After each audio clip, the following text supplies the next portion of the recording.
AP screwing you again? No. I just turned on host audio earlier. That's my fault. Everyone's good. We're back in the room. Hello. There we go. I need to ask, what is that backdrop you've got there, mate? This is Total War Warhammer 3. The most exciting element about that is that Chaos Dwarves may finally make it into the game. That's just a Wojak with a cool chef's hat, mate. That's not a dwarf. Come on. He's a dwarf, buddy. It's all about that. That's right. We've got a celebrity guest, which I'm very excited to have on the show. You're a celebrity in your own right. Well, you're a celebrity to me. I dream about you. How many Twitter followers? Don't know. Let me have a look. Forgotten how many thousand. All right. All right. Brilliant 40k content, everybody. Great. It works for me. 70,000. 70,000 bots. Yeah. Fucking hell. Finest Chinese following money can buy. Oh, it's lovely having you on the show. We're going to be talking about Deathguard units today. And, of course, we're going to be talking about some lists that we wrote and talk about maybe the problems that we face writing those lists, because I definitely had a couple. But before we do that, we're going to do the news and see how everyone is. Logan, as a special guest, I'm going to ask you how you are. Not your first time on the show. How you been? What you been up to? What's going down? Probably just staying in your house is the answer. Well, actually, I was out yesterday because, as we mentioned last time I came on, I do, aside from DJing, I do commentary for esports in Street Fighter, and it's there. They were meant to have like a big world finals. It was meant to be in the Dominican Republic at an all-inclusive hotel complex. That got cancelled. So it's all online, and I had to go and record a bunch of stuff for that. So it was bittersweet because I got to actually do some work. It's the first bit of work this year that I've done, but it wasn't in the Dominican Republic. So what I enjoyed was, I thought where you were going to go with that story was that you were meant to be in the Dominican Republic, but you did go out yesterday for a quick trip to Asda. I'm not going to lie, going to Sainsbury's is literally that's my night out. I'll pick the outfit. You know, go Friday nights then. Luxurious, you know. I don't want to go on Saturdays because it's just crazy packed. But on Friday night, they've at least restocked the shelves. So I'm in there, you know, me and the other cool kids, looking for interested singles. Yeah, full of 50-year-old ladies looking for a new experience. Not far off my age bracket, to be honest with you, mate. We can't tell, mate. We can't tell. Yeah, you look great. I think one of the most interesting things is just watching people hang out around the nacho aisle. You have a nacho aisle in Sainsbury's? Not a whole aisle. Too exotic. Section. Let's go for section, shall we? Let's you just mean the crisps aisle. Crisps aisle, didn't you? Well, lovely having you on the show. Thanks for being here. Tom, how you been? What's been going on? Not too much, mate. I've been working every day, which has been fun. Apart from Tuesday, where it snowed, and today, where I've been sleeping, or trying to sleep, except I got interrupted by the postman 3 times. But apart from that, you know, it's been all right. I wanted to get some painting done, but every time I do, I can't bring myself to do it. But hopefully I should be able to finish my Mattercore during the show, so that should be good. How is your hand? That's what my hand. Yeah. My hand's actually a lot better. So I asked Twitter about how to stop my hand from being in horrific pain after a while of painting. And Logan helped me out with some stuff and some specific different grips on how to hold a paintbrush. So I've been trying that, and that's been working out a lot better. Also, I've been taking breaks like every hour or so just to make sure. But yeah, it's been good. Good. Just quick question. What grips have you learned? That's what I want to know. Okay, yeah, good question. So I've been holding because I imagine it's kind of like Kung Fu, where there's like mantis, crane. So he used to use mantis, which I used to use this, but now I use like that. Oh, delicate, dainty. Yeah. Rather than just big meaty hand just coming in. But... That's like Drunken Master, isn't it? Yeah. This is actually how I paint. Drunken Master describes my converting techniques. I was wondering if you were demotivated to finish painting your model because obviously all competitive 40k is now done on TTS. I mean, I was more demotivated to paint it because everyone's playing 2 Mattercores, and once I finish painting this, I'll have 2 Mattercores, and I'm no longer original. So, you know me, I'm a big hipster, and the moment I finish painting this, I cease to be a hipster. So, That's it's true. very unfortunate. So, are you even a podcaster if you're not the edgy list writer that you need to yeah, be? if I'm not at the cutting edge of like list writing development, then I'm just not even a real content creator. We're It's all talking over. about. I want to obviously ask. No, I'll save that for the news section. But there is some cutting edge list writing technology, and one of the members is in the chat right now. We'll talk about it in a moment. Nick, how you been? What's been going on? Scrivo. Yeah, Not Scrivo. It's not Scrivo. Spoilers. Yeah, I've been all good. I've just been continuing painting my Deathguard this week, and I'm fast running out of models. I've done all my infantry. I've done all my Terminators. Done all my characters. And I've just finished putting the base coat on 2 more Plague Burst crawlers. But I've run out of grime, so I had to stop there. And that's about it. Just play some more Warcraft 3 as well. That's about it. How many Poxwalkers are in that list? 0 Poxwalkers, because I can't be bothered to paint them. I reckon you could paint them in 4 hours, Nikos. I probably could. I'll probably bash them out of it quickly. But I don't know. I'm just not excited to play Poxwalkers. Well, Logan's here to change all of our minds on that. Change my mind. That's his whole shtick. Good. Okay. Similar. I'm still painting my Deathguard. Feels like it's never ending. However, now the Codex is out and I've started to write lists, I really have been able to throw a whole bunch of miniatures away, which has been super sweet. Like this fella with the icon, like he's going nowhere, like in a list or anywhere. Like you just throw him against a wall or turn him into just a regular bolter dude. So that's nice. Hey, Strength 10 Gaming, how have I not been following you? I've been watching you all and lurking for generations. Don't know, but appreciate you being here. Thanks. And hello to Twitch chat.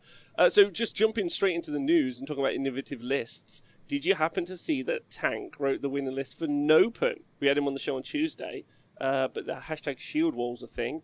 Did any of you catch any of the coverage over the weekend? Did you enjoy it? What did you think? Yeah, you go, Logan. Oh, okay. I have the most horrendously antisocial hours, so I did catch some of the American broadcasts, and I was incredibly impressed by the quality of suits being worn on commentary. I hope they both got the post room jobs that they were interviewing for. But yeah, other than that, it was good fun. I kept wanting to ask. What were they wearing suit trousers below that? But then I realised, this isn't the Honest Wargamer channel. We don't really go there. You'll get banned. I didn't know if it was quite within the tone they were going for. That was all. Yeah, you never can tell if anyone's actually got a sense of humour. Oh, thanks for subscribing as well, Strength 10 Gaming. Appreciate that loads. Yeah, it was interesting. Like, obviously, talked to Pete and Val on Tuesday about it, and obviously Tank for smashing it with that list. Tank. Interesting watching. Logan and me had a little bit of a chat actually offline. I did suggest that maybe dungarees were the outfit choice of the future for live coverage for Warhammer teams. Obviously, like different games, you get different coverage. I've done suit and tie before. We've all done suit and tie, but I think ultimately, like, none of us look like gets very sweaty. Yeah, that's also true. And it's not really a vibe. Logan, you got any more thoughts beyond that, or? It's just so wanky, I'm really against people doing commentary for anything in closed. If you come off the commentary desk and you walk around the arena and you look like you're lost and shouldn't be there, then it's not an appropriate outfit for me personally. And turning up in your 3-piece with a badly done tie, you definitely don't look like you are supposed to be in the gaming hall of the Nova Open. So I'm certainly, take it down a notch. I understand that you want to look like you're doing TV and look important, but similarly, there's the other end of the spectrum where you've made no effort. Yes. There's a happy middle ground, right, somewhere, because I don't want to see your full English breakfast down the front of your 15-year-old metal band T-shirt that you're wearing that has probably not been washed since the last tournament you went to. To be fair, if we wanted to represent the average gamer, it's cargo shorts and band T-shirt. That's the outfit choice of a generation. It wouldn't be an issue though if you couldn't see them. I was going If they to weren't say, on camera, sorry, they could wear what the hell they wanted, and it wouldn't matter. And Yeah. that would be one of my comments. As much as I love Paul Murphy and Adam Camilleri, I don't really need to see them when we're watching a game of Warhammer and they're commentating. Yeah, Don't really need to see them. I was going to say, with that outfit, you could probably find the Incel Enclave, and you'd probably look right at home in your like full suit at the like Insomnia 69 or whatever you're at. But that also applies to the 15-year full English breakfast down the front look as well, I guess. So.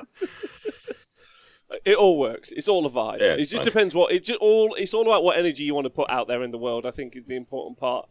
It's a sliding scale, right? We all have our like point in the middle.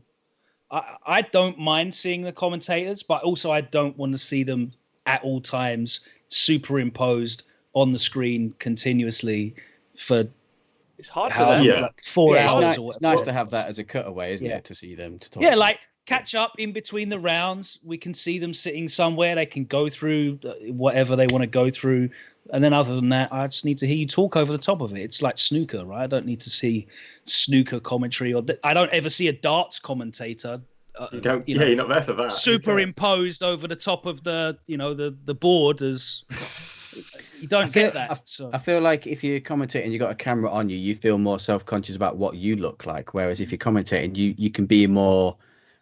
You could probably get more into it. Throw your arms about, do whatever.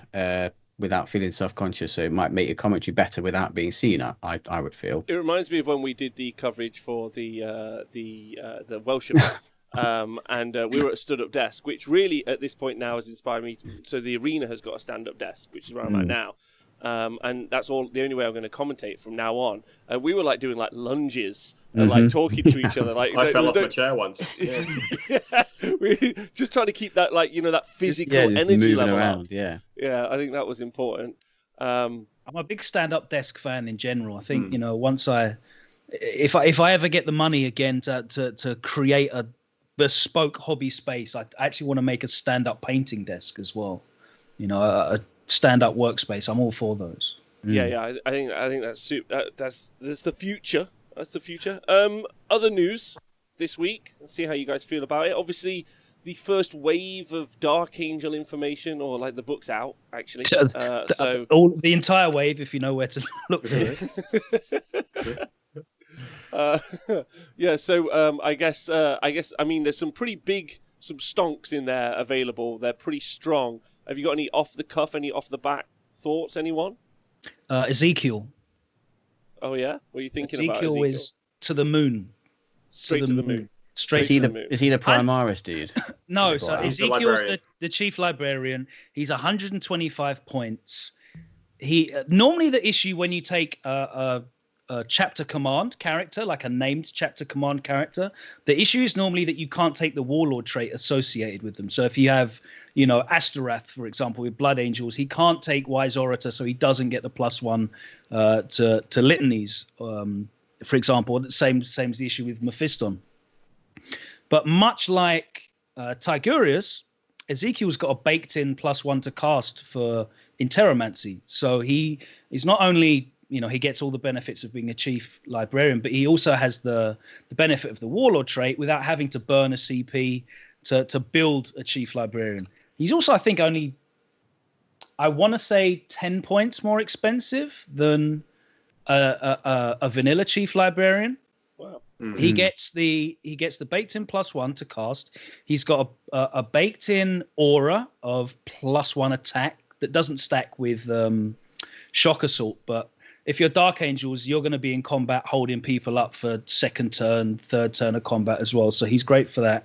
And then on top of that, he's also in a circle. So he's got permanent transhuman. So 125 points to the moon, all in on Ezekiel. Has he been Primarisified, or is he still No, he doesn't need to be though, right? Because he's got baked in transhuman anyway. The main reason why I'm asking is because I've got an old metal model, and this is precisely why I don't sell anything. Yes, so yes, it's the same model. There we go. You have been playing the long game. I've been playing the long stonks game. There you go. Never sell. And it's one of the best. It's one of the best old models. It's the guy with the robe, isn't he? With like, he's holding the sword in two hands straight upwards, right? Yeah, he's got a big banner on his head as well, I believe, as well. Yeah, Not it's like banners on as heads. It's a really good It's old model. all banners on heads with the Dark Angels, mate. All banners on heads.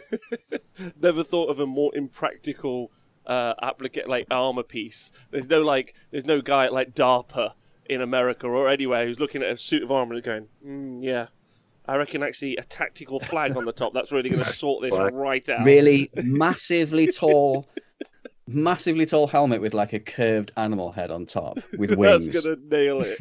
That's going to nail it right now. So yeah, that's some other news. So Dark Angels out, look like they're very strong. Permanent transhumans, pretty good.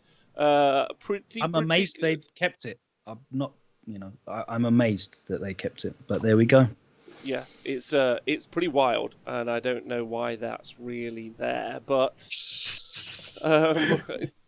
Tom, didn't you say that you thought that this meant Drukhari were getting dunked on? Because 2 strong books, Deathguard and Dark Angels, and then I thought. I can't remember that. Okay. Sorry, I may have said that. I'm just dead today, so I don't really. They kind of got normalized today though, because they corrected the Reaver points back to 20. Yeah, there's a couple of points changes that have come in today. So if you haven't opened your boxes of Reavers, send them return back. them. Sell. If you've opened them, then unfortunately your hedge fund is going to be insolvent. It is gone. That's your own fault at that point. Yeah. Should have seen but that Hellions stayed up. The Hellion points have stayed, which was everyone and thought Rax was as well. Which they thought was an oversight. Yeah, Horde Rax is a thing apparently at the moment. Apparently. What are they at? Rax. 10 points. 8, I think they are. 8 points. That's good. Yeah, that is really good. I think from what I recall, and of course Drukhari got to the final of the Nopen as well. Yeah. Barely, we barely avoided a sisters mirror match in the end, which should have been funny. Very funny. But it's Marines that are the problem, Okay, no one took Harlequins, so I mean, we only had one strong box. Did they? Yeah. It was Adrian from Tabletop Titan. That's why I didn't get to the final then. Okay. Tom, how dare you? Sorry if you listen, Adrian. I know you're a big fan of the show. I mean, if he's a big fan of a show, he'd know that this is normal behaviour. So yeah, that's fine. Absolutely fine behaviour. There isn't really much other news. Obviously, Drukhari book on the way is kind of the big news. Not really much else. I guess the conversation kind of about heavy intercessors is one that's really viable. Looks like heavy intercessors aren't still going up for pre-order individually, so anyone that is currently looking to pick them up does have to pick up the whole box set thing with the Necrons, which is the £85 with 42 pieces of 42 tiny bits of terrain. Yeah, 42 pieces of terrain, which is a bit interesting, but I'm not sure if is it even worth talking about? Who knows? Well, I was thinking about the other day, because I've been listening to a couple other podcasts talking about Deathguard, and I'm sure we'll get onto it, but there's a problem with GW putting stuff out in boxes and then just not releasing them at all. I understand they might be on sprues with something else and what have you, but if I want to get suppressors, for example, I couldn't get Primaris suppressors for ages. And I had to go and buy the Vanguard box for that, which had all of the Marines from that. Was it Dark Vent? No, it wasn't Dark. Whatever it was. Yeah, Dark Vengeance. Yeah, the one before Indomitus, anyway. And yeah, they keep doing this. They keep making units that are in books, and you just can't get them anymore. You can't get either of the Lords for the Deathguard. They're not available individually. In fact, I don't think you can get the Lord of Contagion at all now. Hey, you'll remember because you were around in 2012, 2013. You'll remember the Doom of Malantai. Well, that didn't exist anyway. Incident. Yeah, so they've released a unit in a book, but they never produced a model for it. So a third-party company just made one, and Games Workshop bust out the lawyers. Oh, really? Yeah. It's a long story, that one. Yeah. It is definitely something that I don't know. Do you reckon it is? Is it a business decision to do this? What possible gain would they have? Just to sue someone? Is it because the only way you can get that unit, like Logan, you said, you can't buy a Lord of Contagion anywhere because that box is not on sale anymore. And the other one, there's two Lord of Contagion models, right? There's the one with the big axe that came in the box with the plague. The one with the globe. Yeah, and then there's the one with the Reaper and the globe. And the Reaper and the globe's that's an easy build one, right? Yeah, it is. You can't. They don't sell that either. So you cannot buy legally from Games Workshop a Lord of Contagion. Can you back order because they're all available via the Conquest magazine? I wonder if Conquest is done. You can't get that anymore, and there's no back orders as well. Wow. So that was the other. Wait, really? Yeah, because we got some Poxwalker issues the other week. Some of them are held over. Stock. Okay. But you can't directly order them, as far as I'm aware. Because I tried to get. What did I try and get? I think it was the issue that had they've just released. Actually, they've just put it on pre-order with the Dark Angel stuff, with the 5 intercessors, the 2 Primaris lieutenants, and the Primaris ancient, and they're selling that for £45 for that sprue. Long. And yeah, it was an £8 issue of Conquest before, so that was funny. Conquest has to be arguably, like, no matter what, a stonks for the future. If ever there's another Conquest magazine, which I think there will be because they did very well, although I know that's what absolutely wrecked their production for the past year, is because they obviously made a contractual obligation to Conquest, and then everyone in the world was like, lol jokes, I'm buying 1 billion of this, and then Games Workshop were like, oh no.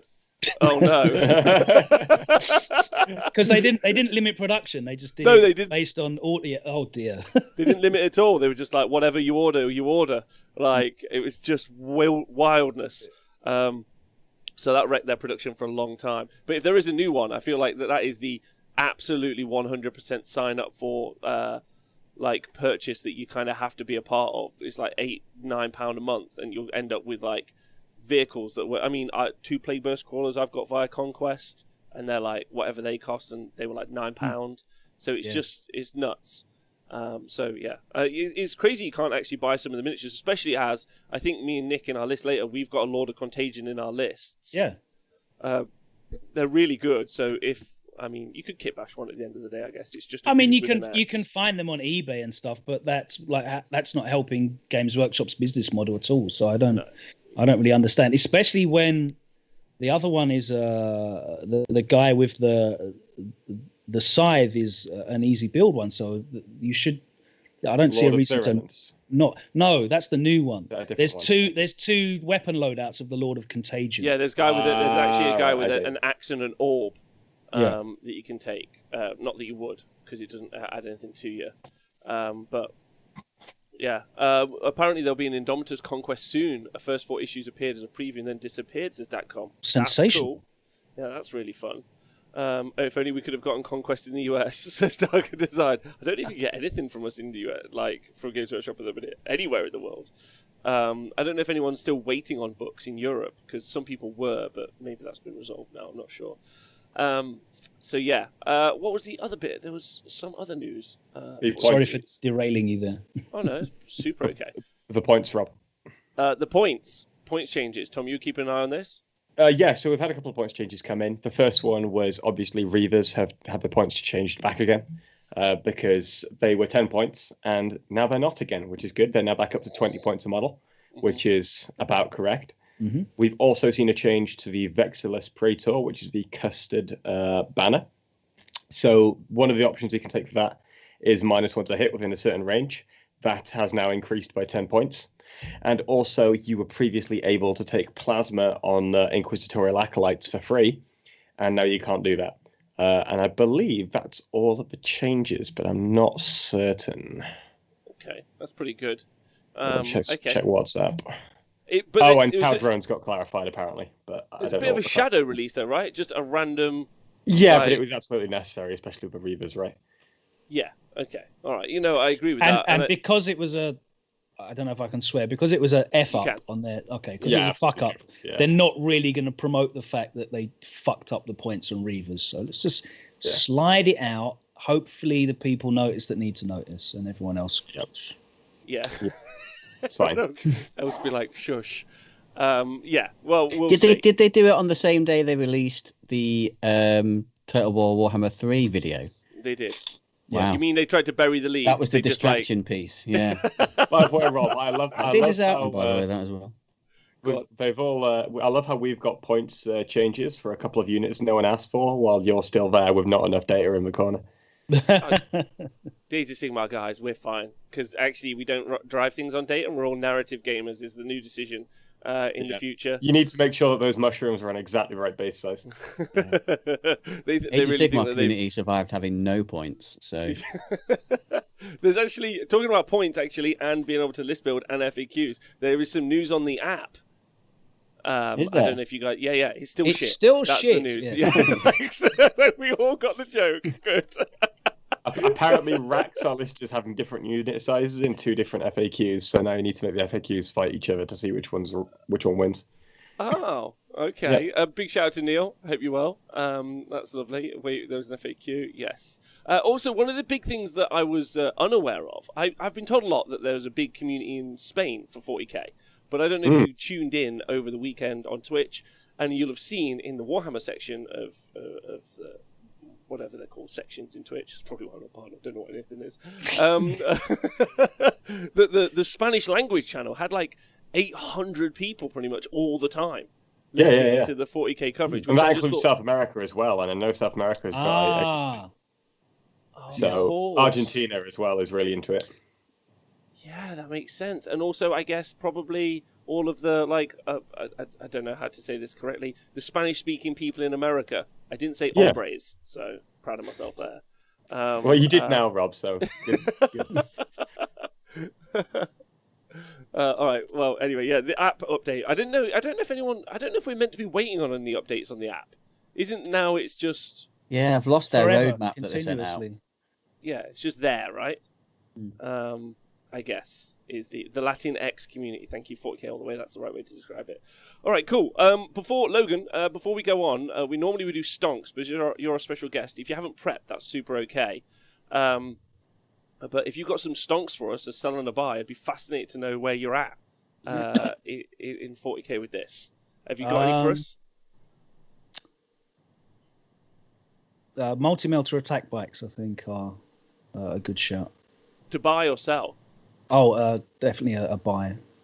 You're going to find a lot of use for those. Yeah. Okay. Because they're not getting nerfed anytime. No, GW are not going to care. They're firstborn Marines. They're going to pretend they don't exist. They're not good enough for people that are shit at the game to complain about them. Mm-hmm.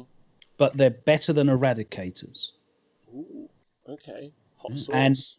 And multi-melter is necessary at the mid to high mid level because people will be taking Mortarion all over the place because he's easy to take. And yeah, I like multi-melter attack bikes. I think Mortarion is definitely like mid-table bully, which I don't think he's ever going to go. He might go 5-0 like at events, but I think he's going to float around that mid-table, getting smashed by everything else. But like maybe he'll float to the top if you don't get it. John Thompson, thanks very much for donating £2 to the show. You're appreciated loads, and I hope you're well. John. That's lovely of you. Over on YouTube, of all places. I appreciated that. Really cool of you. Thank you. And you have you got anything? So that's to buy. Have you got anything you're going to sell, Logan? Oh, all right. What's shit? Ravenwing bikes. Oh, wow. They're a trap. I think they're a trap. Specifically Black Knights, because they're just not good at all. So, yeah. I think the Codex will come out and people will get excited about second company rules and try and make bikes and stuff work. But, yeah, I think they're not great. Yeah, okay. That's interesting. That's not good value. It's not a good value purchase. On paper, they're kind of good value because a Marine bike's 30 points. They've got extra, they're veterans, so they've got extra attack, extra leadership. They've got Assault 2 plasma pistol-y things, and all of the Raven ring walls. So for 10 points for all that's not bad, but it's one of those cases where you're paying for something and the package together. It's not like you know when a new console comes out and Game try and sell you the console with a shit game that you don't want. Or just a FIFA, because it's going to change in a year. No, because you want FIFA anyway. Like, people want FIFA, right? But they'll sell you the PS5, but you have to buy it with the headset and the controller dock and a copy of some game that you're never going to look at ever again. That's what Ravenwing Black Knights are for me. Interesting. Like, I honestly am not that interested in the entire Dark Angel release. Like, I'm going to read it. I'm going to absorb it. Like, I get it. I really do feel like it's. I mean, some combat Terminators are always. I mean, Terminators are just. It's 9th edition, right? Terminators are the kings. End of conversation. Yeah, to the moon. If you've got Terminators in anything, like Thousand Suns Terminators are like a definite buy right now because no one wants them right now. You pick them up for pennies, and then all of a sudden they're going to go straight to the moon because they'll probably be like level 18 psychers that can do like 1 billion things. So it's going to go nuts. So I think that's going to be really interesting. Nick, Tom, you got any stocks? Tom, I know you don't. You've been up to date. Nick, you got anything you want to pitch us on? My sell is Khorne Demons purely because they were in the Total War 3 trailer. Oh, on the hype bubble. Nice. So yeah, get people on the hype bubble. Particularly new people. If you've got any new people who play Total War already and they're thinking about getting into Warhammer, show them the trailer and go, oh, you know what? I've got a spare Khorne Demons army. Do you want to buy it? Look at these Bloodthirsters. Aren't they great? Yeah, Bloodthirsters has always been good in the game. They're always good. And then do you have to block them on every social media app and then move out? As soon as you've made the sale, then you ghost them completely. I'm going to Barbados. You're never seeing me again. Witness protection, everything. Yeah. Is Barbados a tax haven? No, it's just where you go. I know it's a holiday, but is there anywhere that's a Warhammer haven, like a Warhammer stonks haven? That Warhammer stonks haven. There's weird international selling laws that make it more profitable to buy and sell Warhammer in that country. Certain Chinese factories, I think you can. Oh, okay. There's certain countries where you're allowed to buy cheaper, China, and certain countries where you're allowed to sell more expensively, Australia. So just keep going down that corridor. Yeah, down that corridor. Just picking models up from China, getting through nothing to declare Australia, straight into the country, selling all your Warhammer back to China again. Perfect. Can't go wrong. You got all of the resin models wrapped in coffee, so the dogs can't smell the resin as you go through the customs. Yeah. And then you've got between those two, you've got it wrapped in cocaine. So even if they do find something, that's what's the problem is. It's not quite as expensive. My favorite thing about Australia, I think, actually recently is one of my orders of resin didn't come through for my 3D printer, so I rang up the company and I was like, try and get it sorted out. They were like, "Good day, mate," and I was like, "What's going on?" They're like, "We bought all the resin." I was like, "Fucking, what do you mean?" They were like, "We've got all the resin. We're never buying Forge Order again. We could print our own shit. Yeah, happy days." And I was like, "Oh, interesting." So that's fun. Okay, so what else are you thinking of? So that's your sell, Nick. What's your buying? That was my buy. This is a very speculative buy. I've got very little reasons behind this apart from some speculation. So I'm going for Orcs, Killicans, and Dreadnoughts because they've always been a bit shit.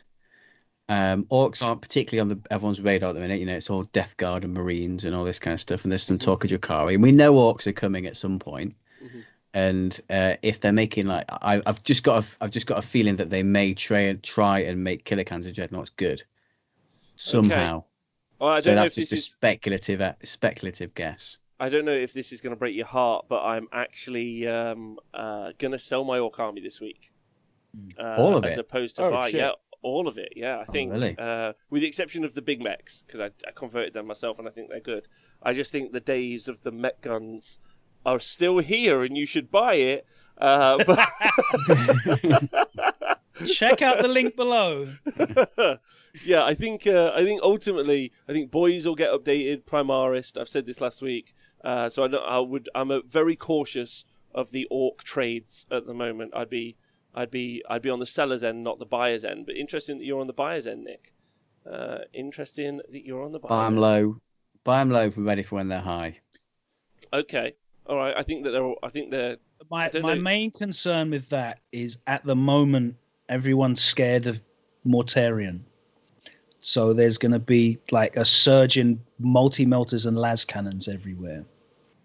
And that makes me fearful for the viability of orc dreadnoughts, because they are made out of rubbish.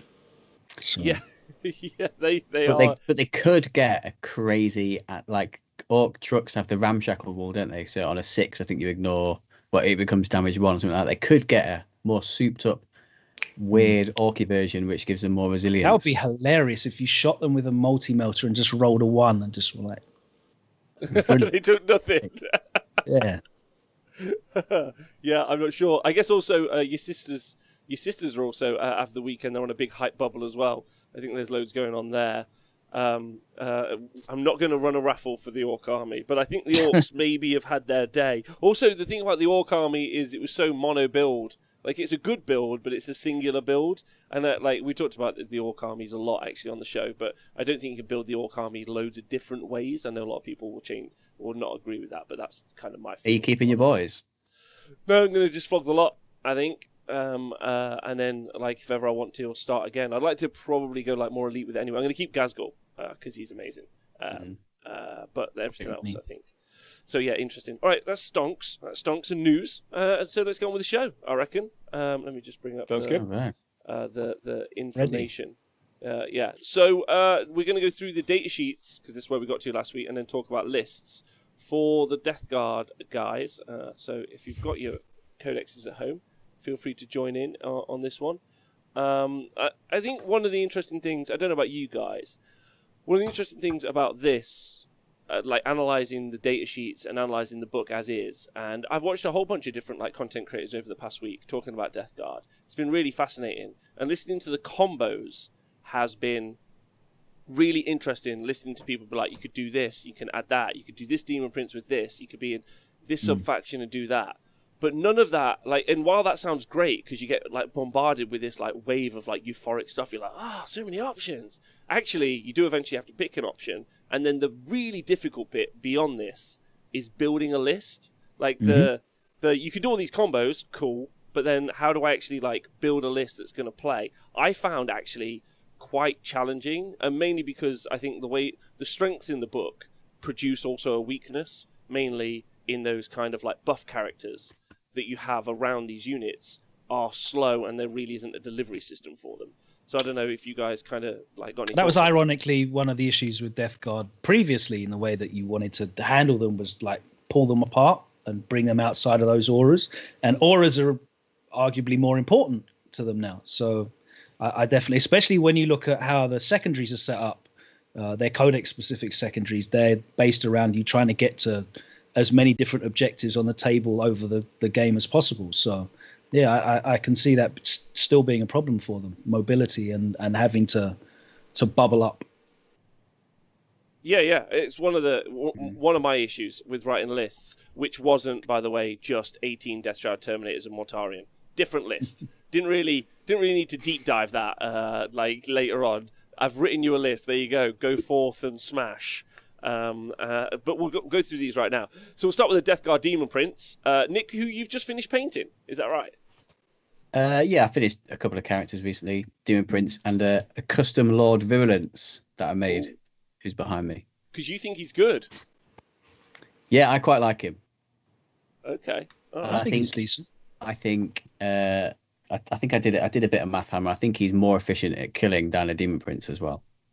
Really? Point. Interesting. So the Demon Prince is your pretty standard Demon Prince. Hits on 2s, wounds on 2s, toughness 6, 8 wounds. Got that 3-up save. He's obviously got the 5-up demonic save as well. So that invuln. He's got disgusting resilience as well. So that makes him pretty tough. He's also got the contagions rule, and he can reroll 1s in an aura. I think one of the interesting elements about the Demon Prince, talking about the problem that we had before, is that you weren't the movement 8 on the Demon Prince without wings is pretty good for keeping up with troops. And then when you actually think about putting wings on the Demon Prince, you think, okay, now I can actually this guy can womp forward. And I think that's probably the kind of conversation you've got to ask yourself. And you can only either include a Demon Prince or a Lord of Contagion in the list. And so you really... per detachment. Per detachment, sorry. And so you're really arguing between the two. And I don't know if you guys have got any Any kind of like side to this? My opinion on I've played quite a lot of Demon Princes in 8th edition, not Deathguard though. It's usually like normal Chaos Space Marines, and they generally, my experience of a Demon Prince with wings and claws was I held him back for the first couple of turns, giving the reroll ones buff. Then I launch him forward either halfway through the game or in the late game, and then he dies. Because yes, they've got 8 wounds, toughness 6, but they've got 3+ invuln and a 5+ 3+ save, 5+ invulnerable save. I think on paper it looks like reasonably resilient, but it's kind of like as soon as your opponent can shoot a big toy like that, they're going to shoot everything that's really good to go and kill it. So they're not as survivable. So I personally, my opinion after looking at like, writing my list and stuff like that, I'm not going to include a Demon Prince. I'm just focusing on the lords, the cheaper lords that give you more buffs and are still pretty decent, but not paying a lot. So I think the Demon Prince with claws and wings is like 175, 180 points. So it feels like a lot of points for the reroll ones, a fairly decent combat character and a smite maybe. I'd prefer to save 50 odd points or something like that, personally. Mm-hmm. No, I think that's a really good point. I also think that one of the things is that he's not a survivable, right? 3 up, 5 up versus 2 up, 4 up. I mean, there is you can give him the relic, the suppurating plate or whatever that gives him a 2+ save. Plate, yeah. The suppurating plate will give you 2+ save, but I think when we get to the other lords, a lot of the other lords have a 4+ invuln. So I think the Terminators will do. Yeah. He can get hulking physique as a warlord trait as well, which I think is very good. Yeah, Which one's that? Is that the? That's the one that gives you +1 wounds characteristic and also transhuman, which is lovely. Yeah, that's pretty nice actually. Yeah. But you can also give that to the Lord of Contagion, right? Like, yeah, it's just a generic warlord trait. Anyone can have that, but I think it helps double down on him because he's a massive target once he pokes his head out. Whereas the Lord of Contagion and Lord of Virulence are going to be sitting in that Death Shroud bubble and not really worrying about being targeted. Well, yeah, I mean, the other argument, and we might as well just jump down to the Lord of Contagion next. Well, I kind of want to talk about this a little bit. Oh, yeah, go for it. Thanks. No, I just wanted to ask how you guys feel about if you did want to take Demon Prince, how you kit it out now. Because I feel like Malefic Talons are something that you probably don't take very often anymore, whereas you used to take them all the time. Mm-hmm. Because for 10 points more, you can take the Demonic Axe, which is +2 strength, so you're strength 9, so you're wounding everything pretty much on 2s or 3s. AP -2 damage free with 6 attacks. Whereas if you take Malefic Talons, you've got 7 attacks, but you're strength 7, so you're wounding on 3s most of the time at best. Only AP -1, so most of the time you're proccing a 4+ or a 5+ armor save, which again is inconsistent for you. And then if you do get through all that, you've got 2 damage, but with only 7 attacks. I don't know how worthwhile it is. I see. I'm super tempted by the sword, and the main reason for that is the AP, because if I'm chopping up heavy intercessors, eradicators, like AP2, AP3, I'm just going sword. I think it's the sword. Because the sword makes you strength 8, and you've already got the contagions making everyone look less toughness. 8, it's a nice strength to be at already. Yeah, exactly. So yeah, I think the AP3. Yeah, so it's basically a case of +1 strength versus +1 AP because both of them are the same points. So you can go for either one. That's fine. And like Ilya Ralkin is saying in the chat, Deathguard strength 7 is the new strength 8, which I think is absolutely correct. Another kind of conversation to have about the Demon Prince is while it is him or a lord. Taking the Prince does give you another wizard, and really that gives you 3. There are 3 psychic powers that I really want to cast a turn, I think. That's how I feel. But I've only got a 2-cast wizard, so like in the Malignant Playcaster. So, well, I mean that's the one I chose. So, like, if you swap to Demon Prince, but I guess if we just skip Typhus for a sec, but we will come back to Typhus because I think it's fine. There's also Chaos Lord in Terminator armor, and there's also the Lord of Virulence to talk about. But if we talk about the Lord of Contagion, he's also obviously got the Vector of Disease special rule, which is add 3 inches to the contagion range of all contagion abilities this model has. So that's massive, I think.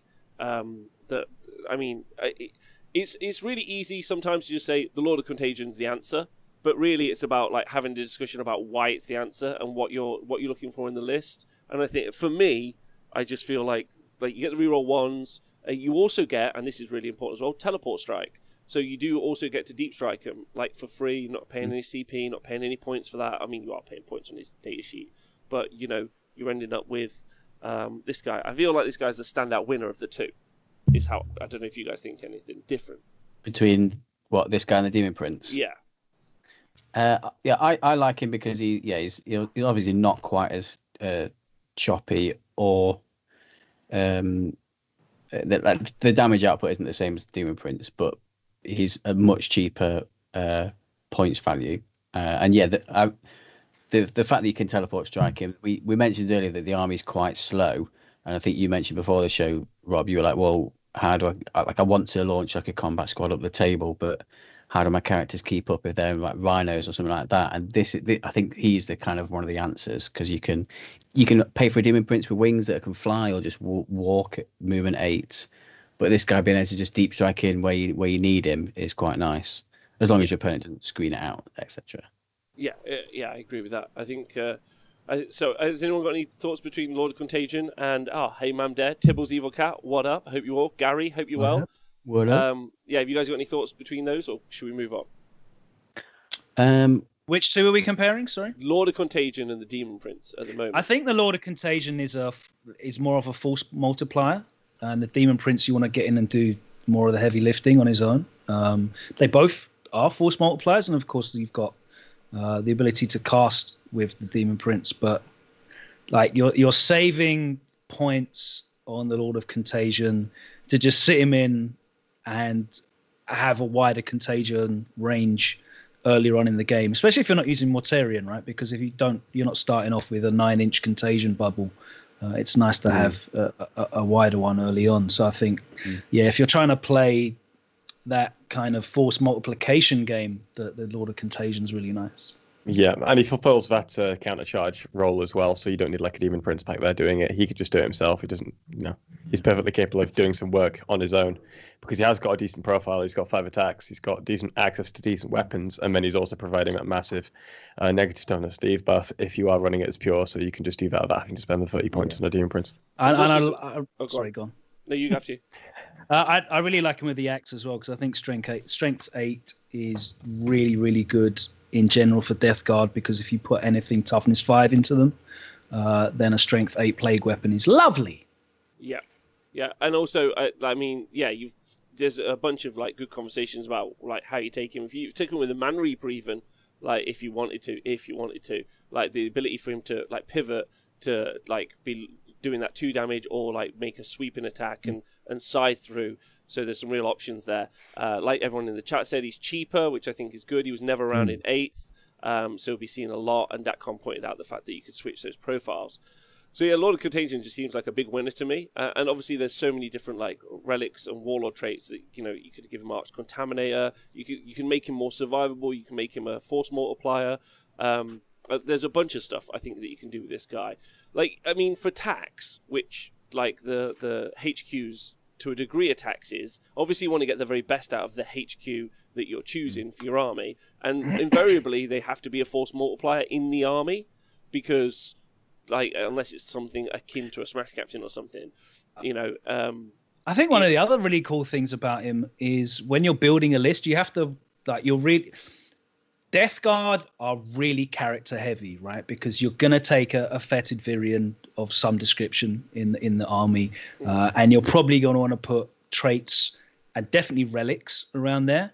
And the cool thing about the Lord of Contagion is, yes, you can make him better with traits and relics.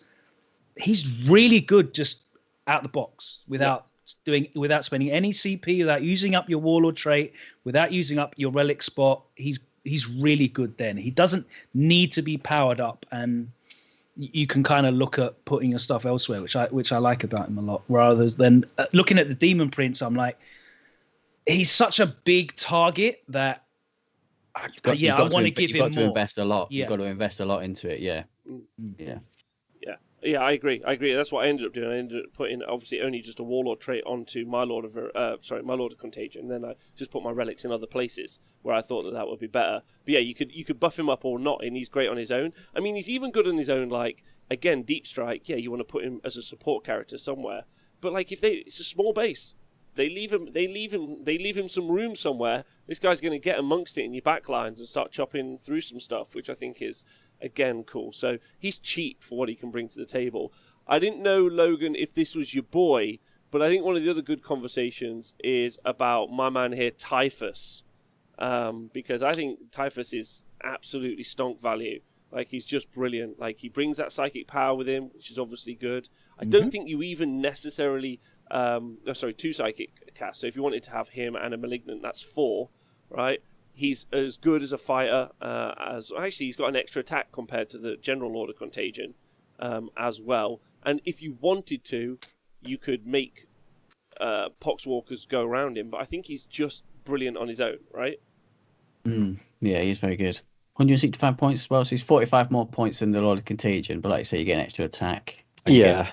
Two psychic, and he can cast 2 powers a turn as well. Yeah, you do have to take him as harbingers though, so it feels like you're getting a bit more in everything that most of the other characters can do. So you get a bit more in terms of psychic ability, but you don't take him just for the psychic ability. You get a bit more in terms of countercharging output, but you don't take him. But you don't take him just for that. You know what I mean? Also, it's kind of like a jack of all think trades. it's worth running him, even if you're not doing like the old build of him and 500 Poxwalkers. I think he's still good anyway.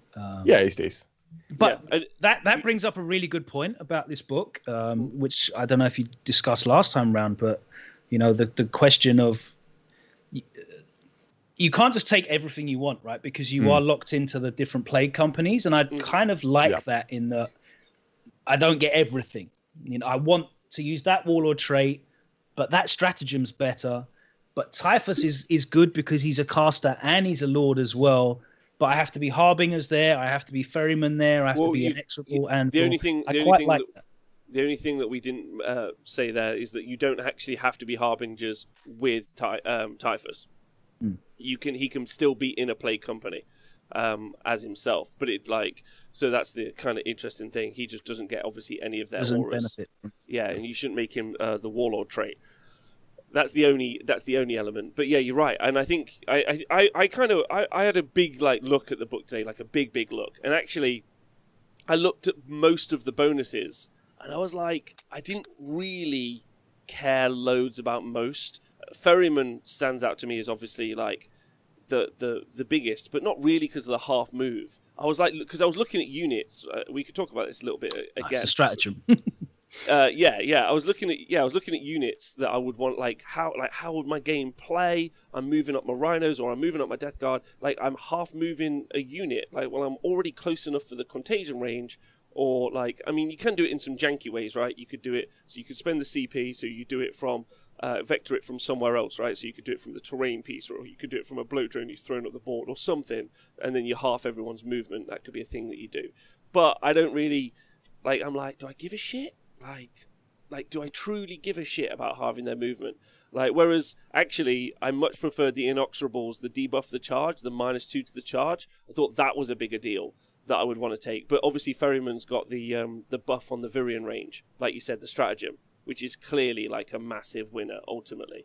And then Harbingers. So, actually, of all of them, I only wrote down Ferryman, Harbingers, and the Inexorable, which I even wanted to take. And everything else, because you look at the sub-factions... Not mention my favourite one. Anvil's pretty good. Yeah, I was going to say, my favourite one's the Mortarian's Anvil, purely for their warlord, the contagion they have, the gloaming bloat, which shuts down Overwatch, and you can't reroll hit rolls and wound rolls. I think that's just incredible. Really? Particularly because of that stratagem for 2 CP, where you can put that contagion on any unit in your army. So in my list that we'll come to later, I've got 2 combat bricks, and I've got that contagion in my army, and it's just for when I get those into combat, I can use that stratagem to give them that contagion, shutting down my enemy's rerolls or stopping Overwatch, which is I just think is really, really good. That's true. Okay, all right, yeah. I mean, always something to think about. Ultimately.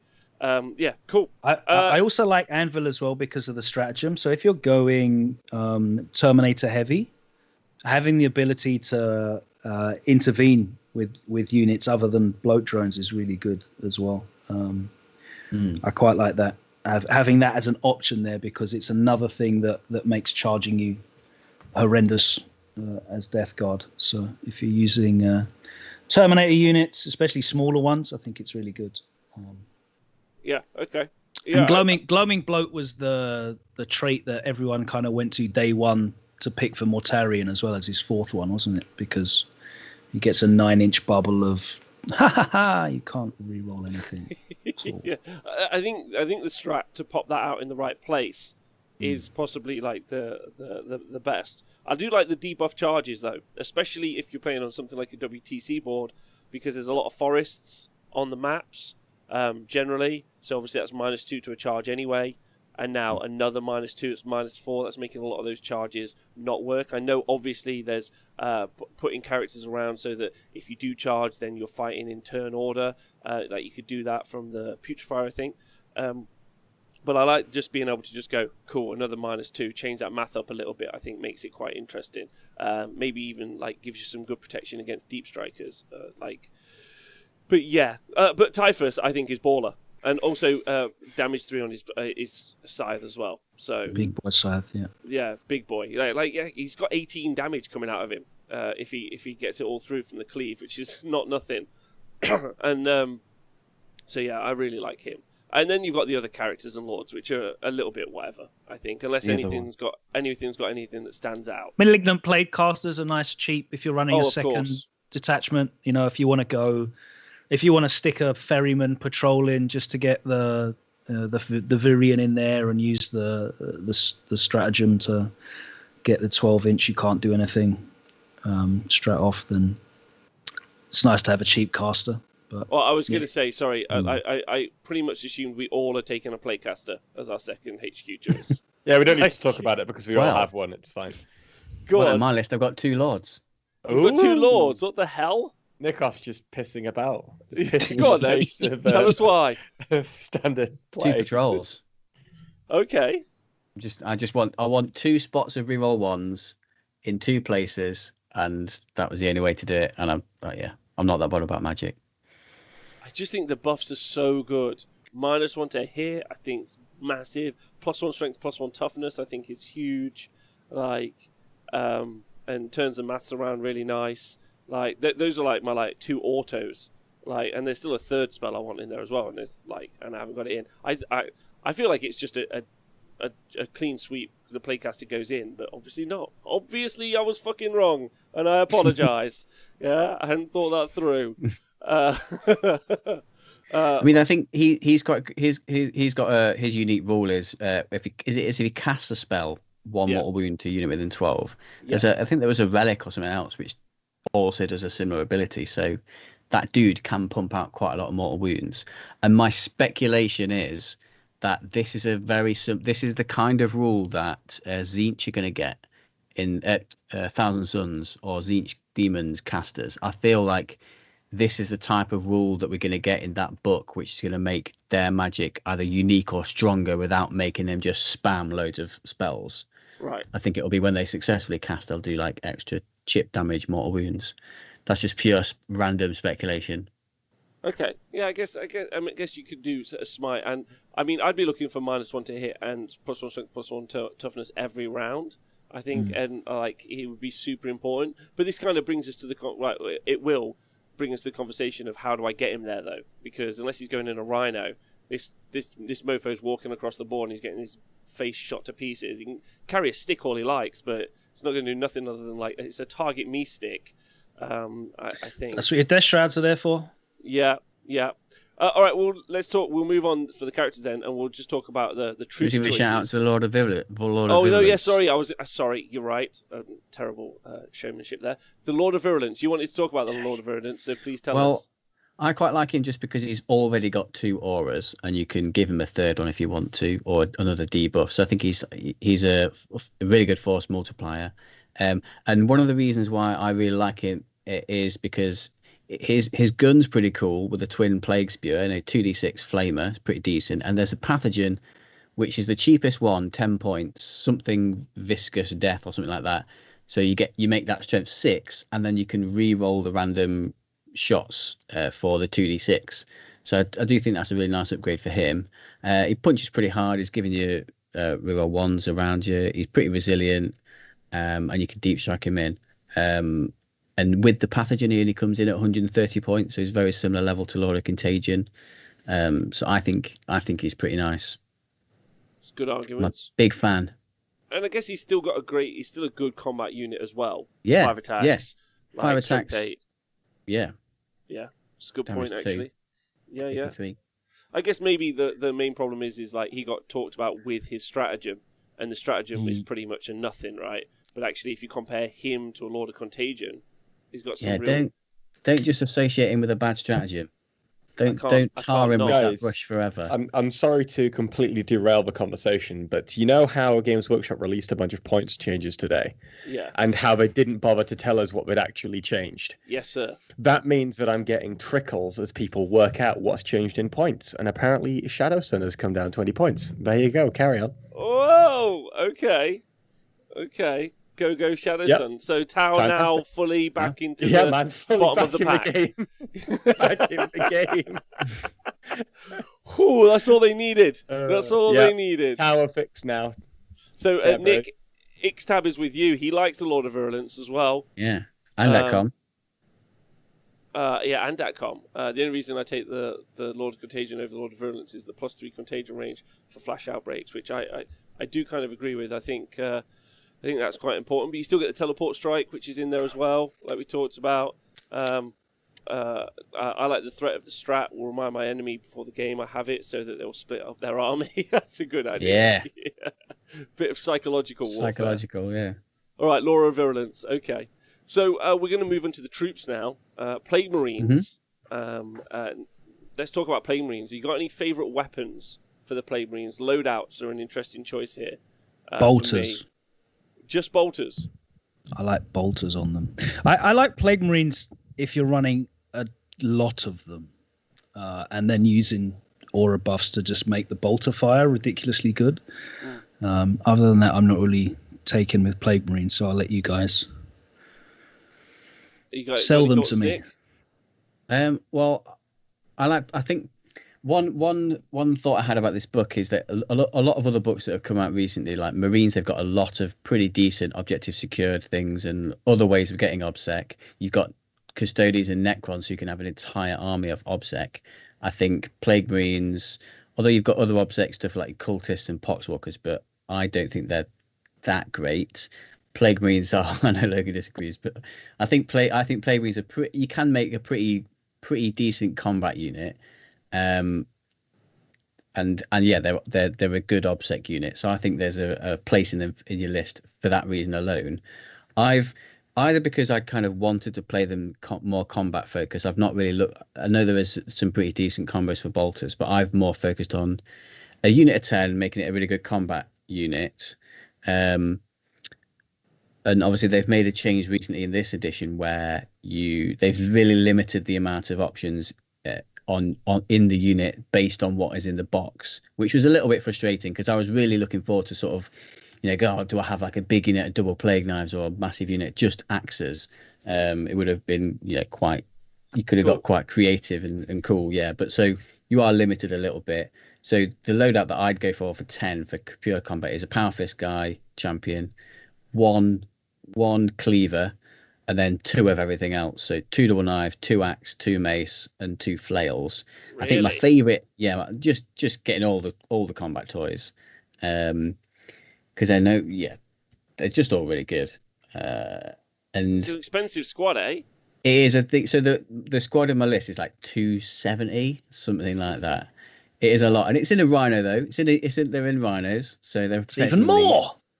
Yeah, so like 3. It's already expensive. Double down. Unit. But yeah, put them in a Rhino. You can hide them behind a building, turn 1, advance it into the middle of the board. If it explodes, position it near some terrain they can jump out and hide behind the terrain, and then just run an objective and whack someone. Stick them in a termite drill. Fuck it. Yeah. Double down. Also fun, you can 3D print those. But not those. It's called something like a mold drill or something. Anyway, I've got some things to say about this. Number 1, this is really important. I've just painted 45 of these, yeah, and my condolences. Yes, it's kind of how I feel. right? There's a couple of things. You could have used a poo bomb if you're a bit faster, Rob. Come on, man. Poo bomb that big dreadnought. I know. I want to talk about the stuff I like first and then go into the comparison to Terminators, because I think there's a good one. Yes, I think you can make some shooty versions of it, which is cool. There's some good examples in the chat. Combat ones are interesting and nice to get the +1 attack. So yeah, we'll talk about that. So you can do some shooty ones, definitely. And you can have the Tallyman for +1 to hit, which I think is good. You can obviously do Playgrounds, which I think is also decent as well. Arch Contaminator, you could really start to mess stuff up. But I think where they shine, or where they shine and their stratagems really work, is obviously in combat. You can do +1 attack on all of the weapons, so they'll go 3 attacks each, which is good. And the most important strat, I think the most important strat is the carryover wound strat. The Age of Sigmar strat. Yes. Age of Sigmar combat. That's the old flail rules, right? Yeah, but you can do it on anyone, which is why I immediately... So my loadout for 10, I've got 2 10s in a Rhino. So I've put 2 Plague Cleavers in each. And I've put in 2, not the maces, I put in the... Is it not the flails? Hold on, we'll have to double check which one I put in. I kind of messed Must around be with the it. flail. Surely the flail. I think it's the mace. I think it's the mace I put in. Because it's that flat damage 3, which I really liked. And let me just double check my list now. But the point Teching is... for the mirror match, I see. Well, yeah, but more importantly, like that pilot, like a lot of the threats out there are multi-wound models. Like, you know, be it Marines, be it... I mean, even if I got into some jet bikes, let's say, yeah? Like, if I get those Plague Cleavers through, then I could be doing... Like, so if I spend the strats as +1 attack each, yeah, I'll be getting 6, potential 6d6 going through, and actually carrying on into the army, and that's actually something to mention. Or, like, if I go into Marines, the Plague Cleavers AP3, so then they're just on a 6-up save, and then I could with 4 of those. With 2 of those cleavers in a unit, I could delete a unit of intercessors just like poof. Yeah, I guess with the strat, you're not too worried about overkill because it's not going to waste, which is great.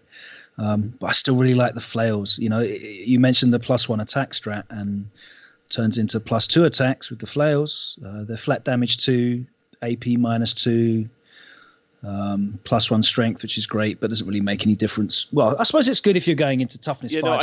I gave him the flail. I gave him the flail and the cleaver is what I gave.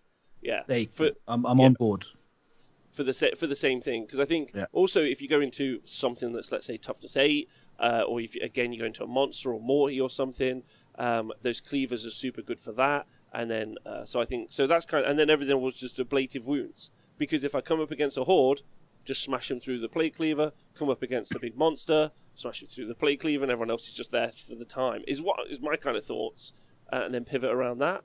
But yeah, that was my kind of like first go through. However, I then looked at all the profiles for the Terminators, and it's heartbreaking. So like, if I take 6 Death Shroud Terminators, I get 18 wounds of Terminator on a 2-up invulnerable save with a 4-up 2-up armor save, 4-up invulnerable save. And then if I take my 10 Plague Marines with the weapon loadout I've got, they come in at 250. So they're 50 points cheaper, but they've just got a 3-up armor save, right? So, I mean, 50 points for that 4-up invuln is obviously massive. It's 2 less wounds, but I also think you get more output out of the Death Shrouds as well, because it's 4 attacks base each. I think you can use the carryover strat with those guys as well, because I think it's just infantry. Yeah, I'm pretty sure. So that works super well as well. They've got an amazing attack profile. You can choose, again, you can pivot between like attacking, like, doing damage 2 or like doing the scythe attack. They've got the Plague Spurt Gauntlet. They've got their own strat for that, which is actually kind of cool. And I quite like that. They hit on 2s, which is fantastic as well. Hitting on 2s, absolutely. And then you're like, cool, they're -1 reroll 1s. Yeah, they're so good. And they're also core. Which is... But they're not obsec though.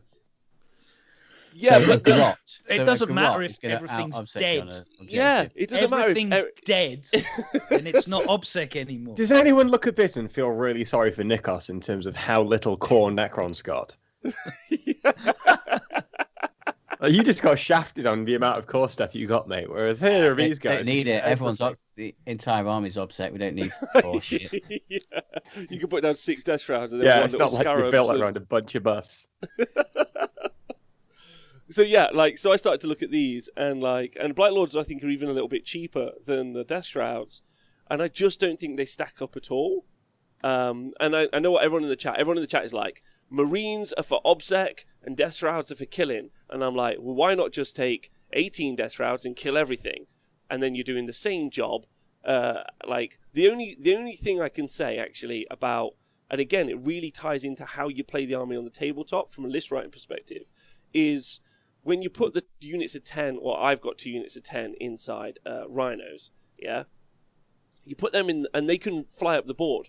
But if my opponent can zone the board, like against the Death Shrouds, if my opponent can zone the board, like I'm either putting them on the ground and they're just walking, just walking and walking and walking, or like I'm looking to deep strike them at some point, and I think that is problematic in of itself, right? It's smaller board. There's lots of board control. There's some very aggressive armies that want to like have a really quick tempo turn 1. They want to push up, control board space. So where are you going to drop them down is a major issue. So like I get that. I don't know. Like I feel like you need a mixture of both, but the Terminators just feel stronger. Is kind of where I'm at. Yeah, Terminators are very, very strong, definitely. Yeah, but my opinion on, I still go back to the obsec argument. I think, and like we said, with that stratagem and the combat loadout you can put on them, I think that's where it's at. My opinion on Plague Marines is you either have a big unit of 10 which is fully spec to combat, or you have if you include them in your list, like little squad, like a little cheap squad of 5 with like maybe a plasma gun or the Blight launcher. It's quite a nice cheap loadout which can plink away with a few damage to weapons. Or you go full bolter spam, because there's a Talisman relic, which I think, or 6-inch aura, the Tollkeeper, 6-inch aura where every 6 to hit is an extra hit, and there's a few other ways to get like mortal wounds on 6s to wound, and you can stack a few characters in a big bunch of them all with bolters and get pretty good output. But I'm personally more sold on the combat option. Yeah, Rhino. Yeah, that's fair.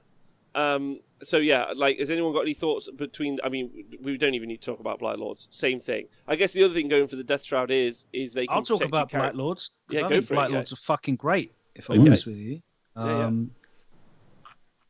they're. I would definitely take just one big unit of 10 Blight Lord Terminators.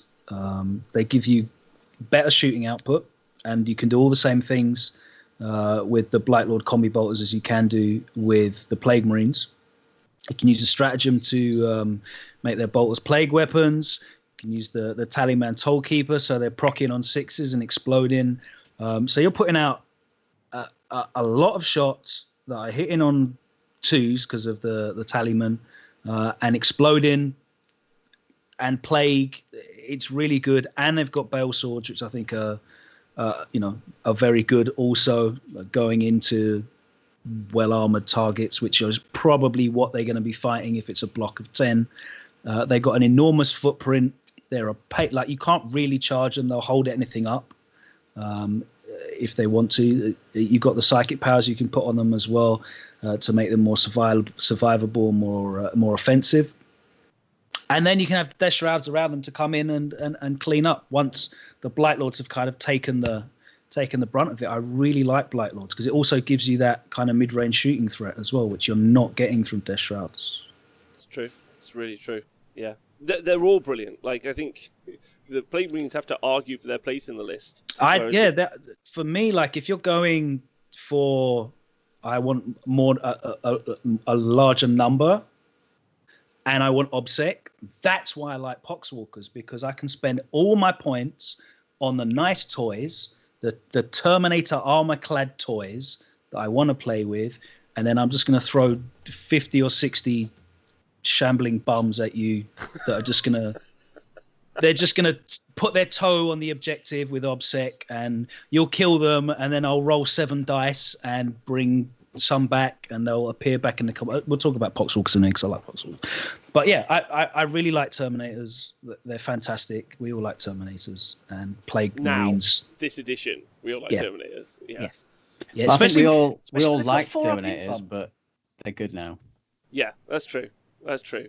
Because if you want your super soldier, and then someone's like, "There's a bigger super soldier," you're like, "Well, now I want that super with a soldier. cooler name." The fact that they've retained the 4-up invulnerable is massive as well, because they're just so hard to shift. 3 wounds, base toughness 5.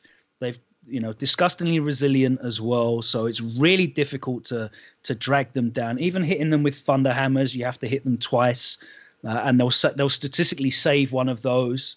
So statistically, they need to be hit 4 times with a thunder hammer to go down. They're really good for their points. They're crazy good for their points. That's why I like the psychic power as well, though.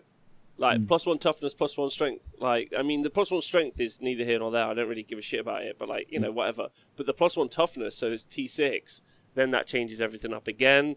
Like, that's huge for them. Like you say, if you're taking a big unit at 10, I feel like you make them -1 to hit, you make them +1 toughness.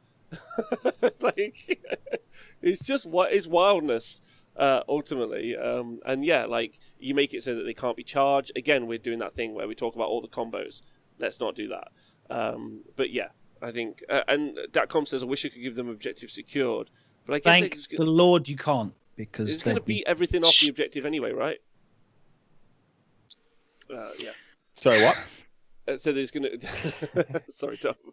All right, so Death Shrouds we've talked about. Death Shrouds also obviously can tank for characters, something we should mention. Which is very important, because you're going to have a lot of characters that need to stay alive to put their auras on everything. And yeah. So go on, after you. I was going to say, not that there's like an enormous amount of sniping things that are out there that are probably going to go through a Deathguard character, because they are quite hard to kill, but it's nice to have that protection as well. Bodyguard rule is very, very good in this edition. You see how people are using company vets all over the place in Marine lists. So. Yeah, I don't think character suppression is really a thing. Maybe we'll see a faction, or even just a faction, and then a sub-faction in that faction is particularly good at that, and maybe we'll see that become a thing. But as of yet, that's not really much of like the world out there. There was something else I was going to say about Death Shroud. What was it? Nope, don't remember. Oh, characters. So yeah, we'll go on. We'll talk about troops for a little minute. But actually, I was looking at the characters, and the characters can do some wicked buffs. But I was like having a real problem about delivery, which I know we're talking about later. And I was like, do I just not fucking take them? like they're cheap. Don't get me wrong. They're like they're pennies to take some of these buff characters. They're super good. But I was like, does the army play? Like, the army is clearly geared around them, but does it need them? Because their data sheets are so good. I'm like, you can make them better, but I don't know if they even need it, or if you need to be like tied to those characters. Do I want to make the optimal move decision and get into the right place, or do I want to somehow be tied to my character aura and buff to make them a little bit better? And I think these guys are good enough on their own without needing to be a little bit better. But we'll talk about that more in a minute when we talk about the characters. Let's talk about the other 2 troop choices. Cultists, conversation over. Poxwalkers. Logan, that's what you're all here for. Right. So, Poxwalkers are brilliant choices for screens. They're a great choice for doing the secondary as well, because you don't want to be putting mortal wounds on your Blight Lord Terminators or your Death Shrouds or any of your characters. You don't want to do that, but you want to be putting your mortal wounds on your Poxwalkers as they're on an objective, taking a dump on it and soiling the objective. But the reason why they're nonsense is, yes, they're chaff. The toughness 4, which is pretty good, and they've got the stratagem, which allows you once per game to roll 7 dice, and is it a 3? It's a 3-up, I think, right? Yeah, 3-up. Yeah. Yeah, on a 3-up, they get back up again, which happens in your command phase. And anything that allows you to manipulate where your models are in the command phase when those models have OPSEC is really fucking good for that reason specifically. And as I said, it allows you to fill up the troop slots in your battalion or your patrol, and spend all of your points on the Terminators instead. So I'm big on Poxwalkers. I think they're fantastic. Take 50 of them at least. I can see this argument, absolutely. And I also can, like, they're also cheap as well. Like, you're going to want some screening units or, like, backfield units. I think that's super important. Like, you need something that's just going to stand somewhere, holding an objective, or even just zoning out. I think. And as Xtab says as well, they're not shit in combat when you get into them as well. They've got other strats that you can use on them, so you can do some damage with them. Yeah. Like, if they get in, and I guess if there's other threats on the board, no one's really paying attention to them. I feel like, though, if you do go Terminators and Poxwalkers, there's a bunch of weapons which people will be like, there's no point even slinging them at the Terminators. And so I'll just blip out that unit of Poxwalkers. I'm just going to take them off the board. Whereas, like, if there was, I don't know, if there's Marines there, they'll be like, maybe I'll take some pot shots at the Marines. But there's a whole bunch of people who'll be like, I'm not even going to bother going at those Terminators. They're basically never going to die. But yeah. I mean, I've actually put some in my list ultimately, but mainly because of the price. Of me nagging. For the price, I can zone out board space, which is what I want. And like Nick has said, I feel like it's a lot of combat that's going forward. So I need something that's staying towards the back objectives that's going to do something useful or not useful, which is these guys. And like you say, actions. 50 points to do an action, basically, is... they can only do the action for the secondary, though. The taking a dump on the... Yeah, so they can't banners and all that crap. But they're good for table quarters, right? Yeah. So, I mean, not that you'd run them away. But yeah, they're fun. Tom, you got any thoughts on Poxwalkers, other than you hate how they look? No, they're basic troops, right? I mean, one of the reasons why they're good at things is because you don't want to actually have to shoot at them. It's why, so in 2013, there used to be a thing called Line Breaker, which was a secondary objective. I think we had that last edition as well. And Matt Robertson used to take one mutilator and just deep strike it because you didn't want to have to kill this toughness 5, 2-up save model that was just getting him 1 point because it was so fucking useless that you didn't want to have to waste any energy on it. But at the same time, if you didn't, it get him a point. Poxwalkers are similar, right? You don't want to have to waste energy on this shit. And even if you do waste, like Logan said, you waste some random energy on it and just chip a couple of wounds, then you can bring it back up. And if you can bring it back up in the right situation, as I like the idea. I like the idea of. If you're in combat as well, you can bring them back within engagement range. And then you can blow up mortal wounds all over someone's face. They're horrible. Yeah, and Nathan the OnlyFans in the chat has pointed out it's 150 points to fill up your troop slot in the battalion. Like, you can't. But isn't there the rule where you can't have more than one unit of these per infantry, or is it? It's infantry, core infantry. So that means you take 3 units of Poxwalkers and 6 units of Terminators, and you're all right. It's not a problem. See, no issue. Nice. I was going to say, is it? I couldn't remember what the specification was. But yeah, your Blight Lords and your Death Shrouds do count in the Poxwalker. The infantry core. Yeah. The Poxwalker attacks. Yeah. I like the idea also. I know we've talked about these probably too much, but I've just thrown a random 20 around. I've put 2 units of random numbers, like 12 or 13, because of like points that are just going to sit at the back, and then there's just a 20 that I'm just going to sling around. And then people are going to be like, oh no. And they're like you say, they're OBSEC, and I can mess about with them. And it's 100 points to opportunity cost to achieve something. And I think that's quite an interesting play. Right, so let's talk about these support characters now, the Virion, because actually loads to break down in here. So you've got the Blightbringer, and so the Blightbringer it gives you +1 to move for Plague Company core units within 6 inches. Which is really good for the Terminators. Really good for those. Yeah. While an enemy unit is within 6 inches, models subtract 1 from combat attrition test taken for this unit, which no one cares about. And then you've also got his aura ability, which is when an enemy psychic unit is within 6 inches, -1 from their psychic test, which I also think is like a nothing burger. Yeah, it is a little bit of like, it's such a small little radius for like something that doesn't happen. You know, there's not loads of psychic powers being cast all the time, all over the board, is it? No. So it's just such a it's not going to happen. Not going to be relevant very often. It's not something you can play for, is it? Sort of thing. No. So this guy went straight down to like the "you're never being painted" category of my list. And while the +1's cool, you know what I mean. You can live without it. Yeah, I'll just roll better on the charge. And then so the foul Blight Spawn, which I think is a lot of love for this guy. So he's got his Plague Sprayer, which is that strength 7 -3 2 damage flamer. And he's also got the Putrefying Stink, which is the start of the fight phase. You can select an enemy unit within 3. The unit is not eligible to fight this phase until after all eligible units. So it gives them always strikes last, basically, within 3. And there is a way to buff this, I think, up to 6 inches. It's a relic that he can take, which gives him an aura, which means that no one can use walls to make them fight first. Yeah, that's it, yeah. So you can make this up to 6, which is like 12 inches really around him. Which is quite interesting, and obviously means that if he's just buried in with a unit, then you can't charge. Actually, this isn't so. You're slightly mistaken there, because this isn't an aura. It's the same as the Judicia, so you have to pick a unit within 3. The combo that Nikos is talking about is with the relic, and that's a 6-inch aura of everybody within 6 inches. Just doesn't count as charging, so you don't get to fight first. You don't get any of your shock assaults. You don't get any of your chapter tactics stuff from that sort of thing. That's all turned off. And then you can use the ferryman strategy, which is what we're talking about, to pick an aura that you can buff by 6. So it becomes 12.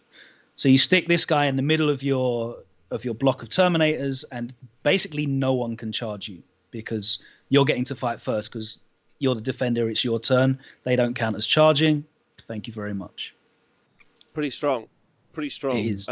It's really, really, really horrible for combat armies, which is what I play. So, and I've been interested about this actually because, like, ultimately, looking at the actual like board state for playing against Deathguard, I feel like fighting them is such an issue anyway. Even if you weren't able to strike last, which obviously this guy does, the ability to like just fight them, they're tanky as fuck anyway. Like, you're not going to kill them all, and then they're going to slap you back pretty hard.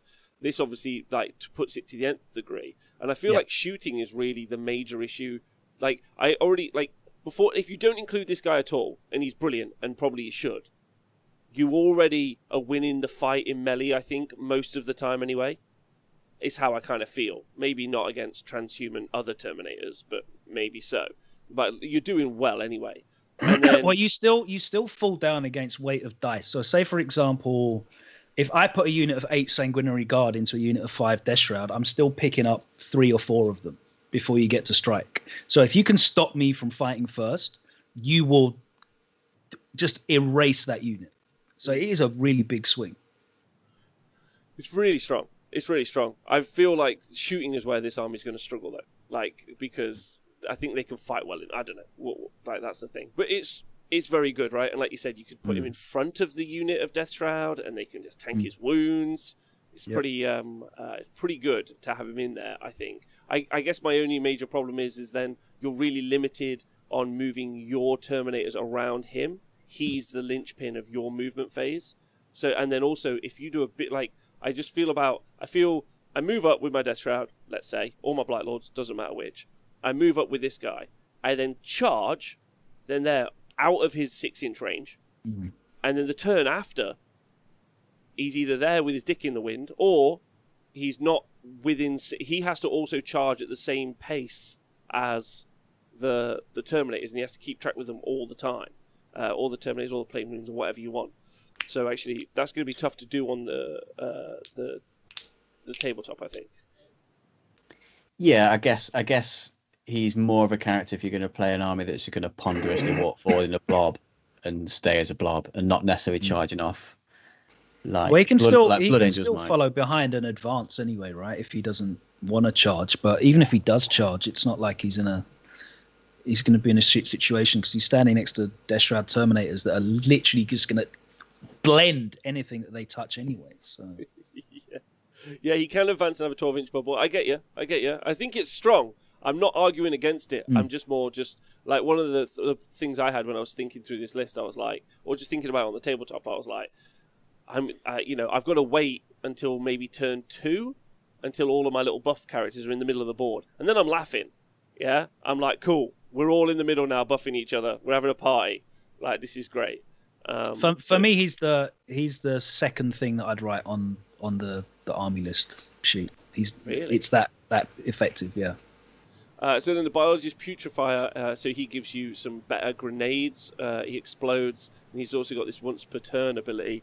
At the start of either charge phase or the fight phase, you can select a core unit within 6. Till the start of your next command phase, each time a model of this unit makes a melee attack with a plague weapon, an unmodified roll of a 6 inflicts a mortal wound on the target, in addition to the normal damage.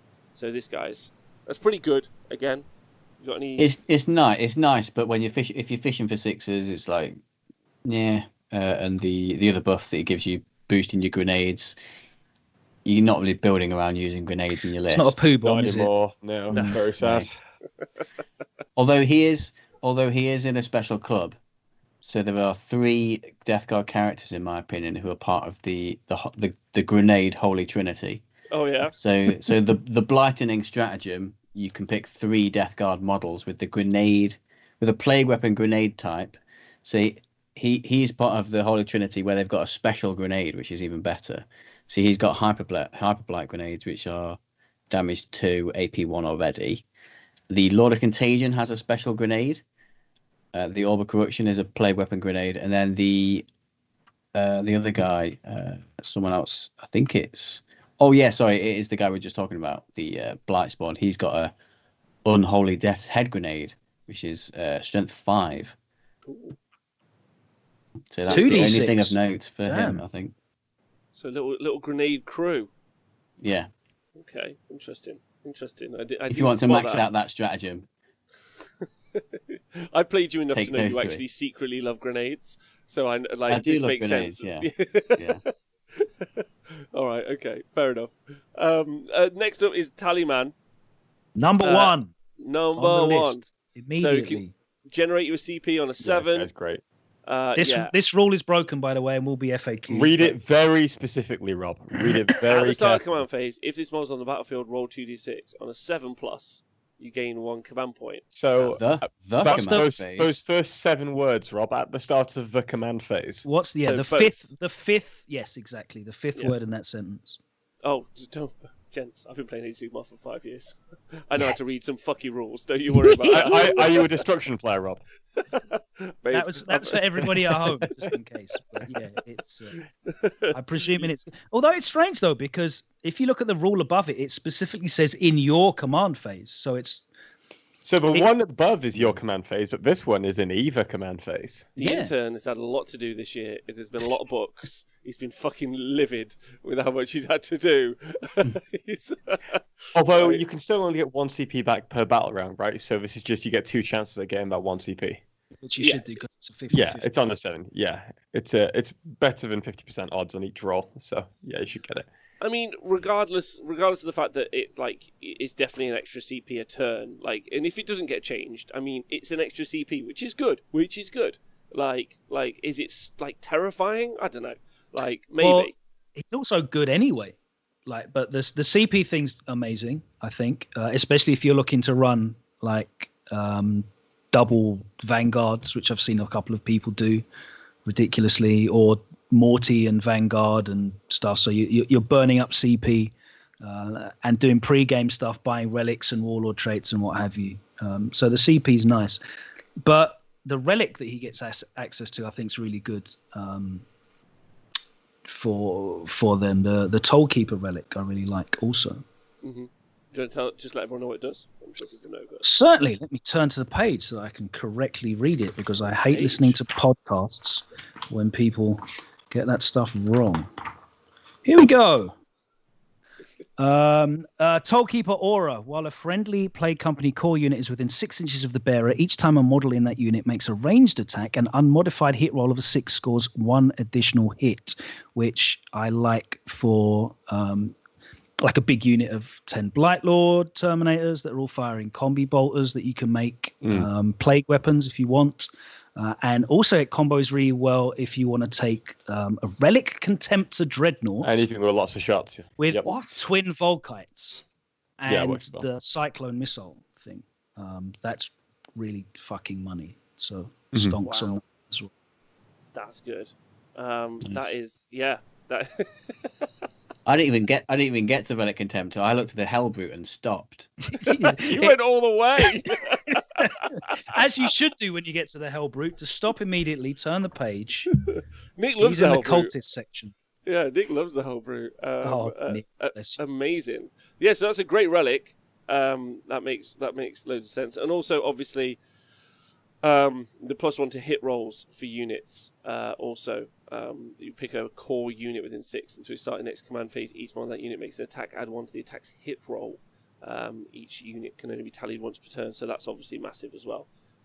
So, Rura, you've just sold a Commentator, by the way. Yeah, I would love that +1 to hit on my combat Plague Marine squad, but the fact that they're going in the Rhino, that he's not going to keep up with them. They're going to go off on their own. And the problem I have with the Plague Marines in the Rhino is if you go to a 9, it really limits the amount of combat weapons because you it's can have in the unit. Isn't it? Yeah, so you can only have 1 of each special weapon, which means you'll have like a bit of a combat unit and a couple of bolter dudes, which just doesn't feel quite right. So that's why I stick to the 10. Yeah, same. It's actually the most important part. So, like, yeah, in my list, I've taken 2 Rhinos, the 2 Plague Cleaver, Mace, Contagion dudes. They're in a Rhino, they're flying up. And then I was like, how do I get support for them? Like, what do they do? Like, there's no way. Like, these guys are just got to walk across the field. Or there's another, like, I was like, do I do the Super Rhino? And he's just got all the characters in. Like, having a party. There's a bubble bath on the back. Champagne's flying. It's a great time. I was like, what do I do? And the answer is, I'll get to the answer. It's simple. I just had another brick of 10, and then I just cloud of flies them, like up the board. So I just have like a meat wall that can't be shot. So if I take 2 Rhinos, let's talk about my list later, throw them up, and then I just have a 10 with all my characters behind. They just jog into the middle of the board, and then they get cloud of flies, and they're there protecting all the characters. Is kind of like my. Do you know what the transport capacity of a Terrex termite drill is? 12. I bet it's 12. Yeah. Just saying. But then the problem. Nick's used loads of Rhinos against me last edition, and I'm sure again in this future edition, and I've really come to respect them because I think one of the things about them is because you aren't restricted to any zoning at all, so you're just like, I'm going to get right in your face, and it's super annoying. But then after you've dropped off your 10 lads, there's this annoying fucking thing that's going to lock you in combat, and you're going to have to retreat from, and I hate them. Loathe them, and I think that actually for 80 points, if you're like, I'm going to disrupt a unit for shooting a turn for 80 points, you'd be like, interesting. Like, let's have that conversation. And I think they're really viable. I think they're really, really viable. So, Plague Surgeon he's obviously gives you that 6-up DPR for units within 3. You can extend that out to up to a 12, I think, at some points, and then you can also in a particular heal. play company, yeah. Yeah, and you can heal D3. He's in my list. He's in my list as well. For that 6-up DPR. He's actually in my list, and the Fight Last isn't in my list. I know. Same. I like that. That's good. We can play. I'm probably wrong. Do you give him the Fagaris helm as well for extra range? Yeah. Because what I want is his 10. I want the 2 Rhinos to take all the shooting, turn 1. I want his 10 and and the characters with him running into the middle of the board, and then I want everyone to get out and then just go where you need to go and buff what you need to do. I think is, but yeah. So that's the Plague Surgeon. Mr. Robertson in the chat asked, "Can you still use the termite drill with Deathguard?" They fixed that, so yes, you can. Oh, nice. Okay, we've done Terminators. That's all the characters. There's the Hell Brute, Nick. Shall I go for a piss? Come back when you finish. It might take a while. I'm pretty excited about the Hell Brute. I mean, a piss is the best thing you can do with a Hell Brute, to be perfectly honest. Then go and, what's the secondary that I'm about to go and do called? Oh god! Spread the sickness. Spread the sickness. This is a disease data sheet. I'm going to be honest. It fits very well in this book. Yeah, Nick, you don't have to support the Hell Brute if you don't want to. We could just jog on. I just got excited because it had a cool strat that gave you +1 to hit, +1 to wound for 1 CP. I think that's fair. Deathguard Possessed. Anyone got any feelings or thoughts? Do you know what's amazing about this 60. book? Yeah, like when they gave the leaks out, right? And there's like, yeah, they just got flat 4 attacks. They've got 2 wounds now. They ignored that. They got 5 up invulnerable as well. They move 7. they're really. Everyone was super excited about Deathguard Possessed, and then they just got completely forgotten about. And then someone took 60 of them. I mean, they lost the mortal wounds because Vigilance isn't the thing. But also, I think the reason why I don't see them is because they're on the same page as the Chaos Spawn. And so when you look at that page, you just see the Chaos Spawn. You can't help but compare them, mate. You can't help it. And you're like, yeah, you know. This is what Tom's been here for the whole time, right, Tom. But those Chaos Spawn, man. You know, they're fantastic. Are you still rating them, even now, Tom?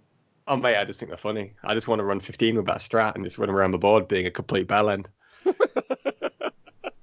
don't care if it's good. I think it'd be funny. Like, you don't need the army to do that, Tom. Nope, don't, mate. 15 spawn is all I need.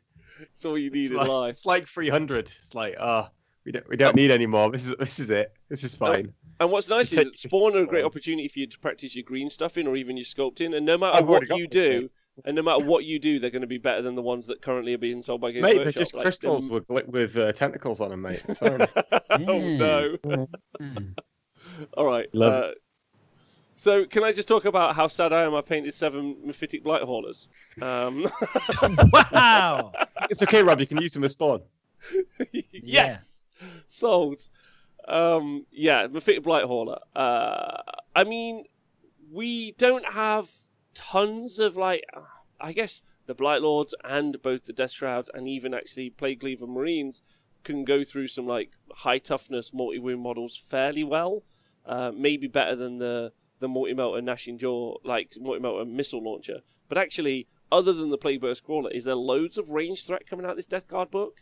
Is a cheeky couple of Blight Haulers, but there are 145 Decimators, points. I guess. When you start getting to 140 points?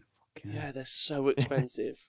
They're so expensive, Yeah. but they're a jack of all trades, right? Because they can also do a bit of fighting. Yeah, but the issue that's with the them is problem, you can't. They're not reliable at it because they just got a 3+ hit. They're not got plague weapons. They're not core. Yes, So that's they're true. just straight dicing it. Well, the Gnashing Maw is a plague weapon, so strength 6, is it? Okay. 4 attack, strength 6, Ren 2, but AP 2, sorry. But it's only damage 1, and I'm like, Yeah. cool. Why isn't it damage 2? So I think there's a big miss on the Mephitic Blight Hauler, sadly. It's that thing where you're paying for the utility and it doesn't do any of it specifically well, and it doesn't come together well either. So there's a lot of points wasted for stuff. I remember when they announced the changes to multi-melters, and everyone was like, oh, they're going to have 2-shot multi-melters. So Mephitic Blight Haulers are going to be amazing when they get then the points as well. So yeah, and then they're also a better ballistic skill. They're ballistic skill 3. So that's and cool. not core, as he mentioned, so you can't make them any more reliable. No. Yeah. Sad. Nope. Yeah, super sad. So I don't really. I mean, but Relic Contemptors are core. Yeah, well, this is the thing. When you get into the Forge World stuff, you actually get some guns that might do things. Yeah. But in the actual book itself, you might have to maybe take a Defiler. Oh, no, never mind. Maybe help. No, never mind. Defilers have got damage 3 battle cannons now. That's kind of. Oh, great. Yeah, brilliant. I mean, that's good. The D6. I saw I'm not a Nikos fan. with a Plague Burst Crawler in his hand. You're on the right track. Just keep Keep going. Just keep putting those together until you've run out. Did Conquest have any Plague Burst crawlers in them at some point? Robson got Yeah. I'm going to see if they're on eBay. £7 quid. Because people just sent them to me. People were like, oh, Rob, I've got some Conquest. Do you want these? I was like, yeah. And it was like a Plague Burst Rob crawler. just needs Just a turned up. I was like, PO what box. the It just fuck? opens the PO box and there's just a dozen Plague Burst crawlers. People just sending me And shit. a I'm turd. like, Get an honest Wargamer PO box, and then one of your streams a week can be an unboxing, and it can be: is it someone's dirty pants, or is it? I feel like it'll take thanks for like that. 2 weeks. Content creator. Yeah. Rob, it'll take What? 2 weeks for someone to send something malicious to that PO box. We need to hire someone to check it. Me. It'll be you. Intern Matt, let's get him on it. All right, so the Blight Haulers are sad. They don't seem to have a role in the army where everything else does. And they're also not even that fast. They're movement 10. Like, if they were like movement 14, movement 16, like if they were like flying up the board, I'd be like, this is great. But they aren't, which I think is rubbish. The strat for them is interesting because it reduces how many attacks by half, which is kind of cool. But you've already got stuff that can take a hit. or in fact you can't even charge them at all. Like, so they don't really have a purpose. Is there any like outside of the codex? Because there's none in the codex. Any outside of the codex demon/demon engine synergy at all? The only thing I could think of, can you still get the reroll ones from the guy that everyone was taking for a while? The guy on the horse, but he's not a horse. The Disco Lord. Yeah. But like, I think the big disappointment from this book is how little support there actually is for the demon engines in the book, because they're cool and they're very specific to this, right? So not a one. Then you got the fetid I did speculate to you before the show, didn't I, Rob? Maybe in the campaign book, which nobody really wants, maybe there's some match play rules for the bloat drones and stuff in there.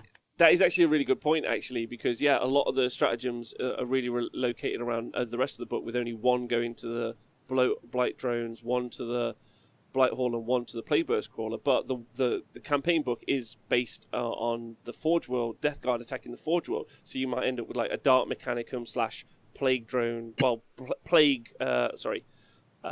Demon Engine sort of. So basically, buffs. that campaign is all about the Deathguard going and collecting their relic Contemptor dreadnoughts from the factory, so that they're ready to go. It's a euphemism. It's just a analogy for the actual Games Workshop, customers turning up at Warhammer World to buy their new books. Yes, it's exactly like that. Yeah. Or they're actually taking all of their Hellbrutes there and trade them in. Yeah, they're selling their stock. Bought this dodgy Hellbrute. It's not very good. Can I swap it? Can I have a Dreadnought, please? I feel like there may be some new data slates for the Hellbrute, but they're in the terrain book and no one ever read it, so we just don't know about it. That's my fear as well about this campaign thing coming out. Is it's like the terrain book, and it's just, well, this is for matched play, but not for organized play. So it's another completely useless book that no one's going to use. Whenever that comes out, we'll see. So the bloat drone, movement 10, so it's as slow, weirdly. Toughness 7, 9 wounds, 3 up save, 5 of. Well, it's twice as fast as the rest of the stuff you got to take. It's true. So. It's true. But then it's got a bunch of different weapons. You got the plague splitters if you go that way, and then the plague probe, or you've got the flesh mower, or you've got the heavy blight launcher. Now, actually, I quite like the heavy blight launcher. Fucking love these. Yeah, do you actually? Yeah. Fucking love these. Strength 6, AP 3, damage 2, and it's a plague weapon. That's pretty good, and it's assault 6, so it's quite a nice little gun platform, I think. And then you can still get the plague probe if you want to go into melee. So it's a better hybrid vehicle, but I don't know how it fits into the list. I'd love them in the flesh mower build. Mm-hmm. The flesh mower is terrifying. Do they have it's a heroic intervention strat, isn't it? Yeah. Mm-hmm. So 1 CP, they can intervene 6 inches, which is scary as hell. And they're really good for flash outbreak as well, because you can just flash outbreak, use that. Which is the stratagem to use the aura from the warlord on another unit. So any contagion is on everyone else, so they're good for that. But I really like them. Even if you just sit them next to something and intervene and do, 12 attacks? Yeah, 12 attacks with the flesh mower.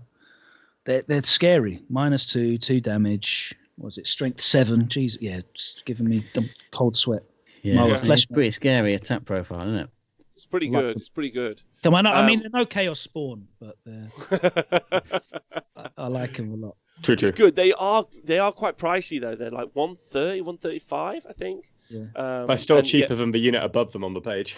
It's true. But yes, I think the flesh mower ones are great. I think the heavy blight launcher's got a place as well because it's assault, so you could run it up, like you say, use the breakout stratagem, and do some shots that way. So I think there's a lot in there.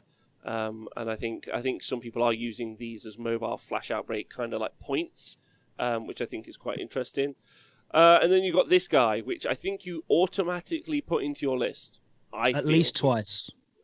Really? Minimum. I've only put one in. Minimum. The Plagueburst Crawler. Minimum 2. Minimum 2. Nick's got minimum 2. Can you guys tell me why? Because I see the strat. I spend a CP a turn on my 1 Plagueburst Crawler and I smash. Why am I doing more than 1? because out of line of sight shooting on them is fantastic. No one is ever going to look at them twice because they're T8. You're going to stick them in cover. They got a 5 up invulnerable, 3 up armor save, and what is it, 12? Yeah, 12 wounds. They're just going to sit at the back of the board and just lob big lumps of shit at people and never really get looked at, and you can just stick them on your home objective. You were talking about I need units to sit at the back of the board because everything else is shifting forward. I think they're great. You just, as you said, block out deep strikes with some poxwalkers or even just some cultists that you don't care about.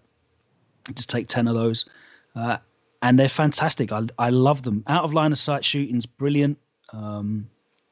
They're great. And even if you want to push them forward, the entropy cannons are awesome as well. Even though the ballistic skill is not fantastic, but I think the entropy cannons give you give you something that the army doesn't really have, which is mid to longish ranged, high strength, high damage, because they're D3 plus 3 at all ranges rather than multi-melters needing to be within 12 to get the +2. So yeah, I'm all in on them.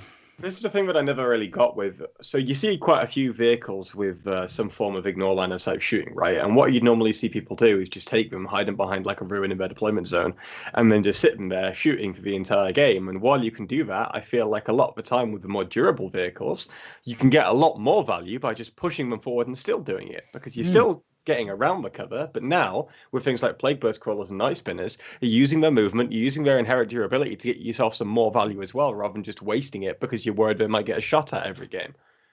That's a really good point.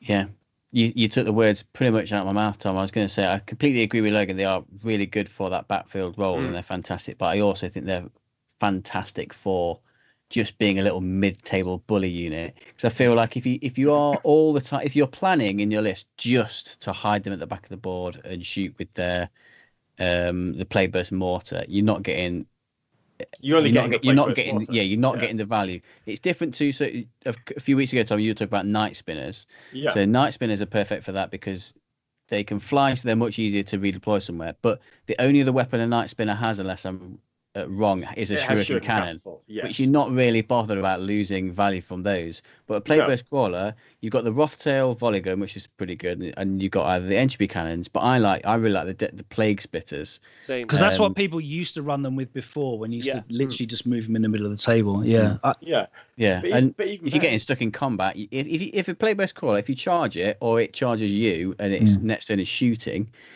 you can't shoot the plague burst mortar because it's blast.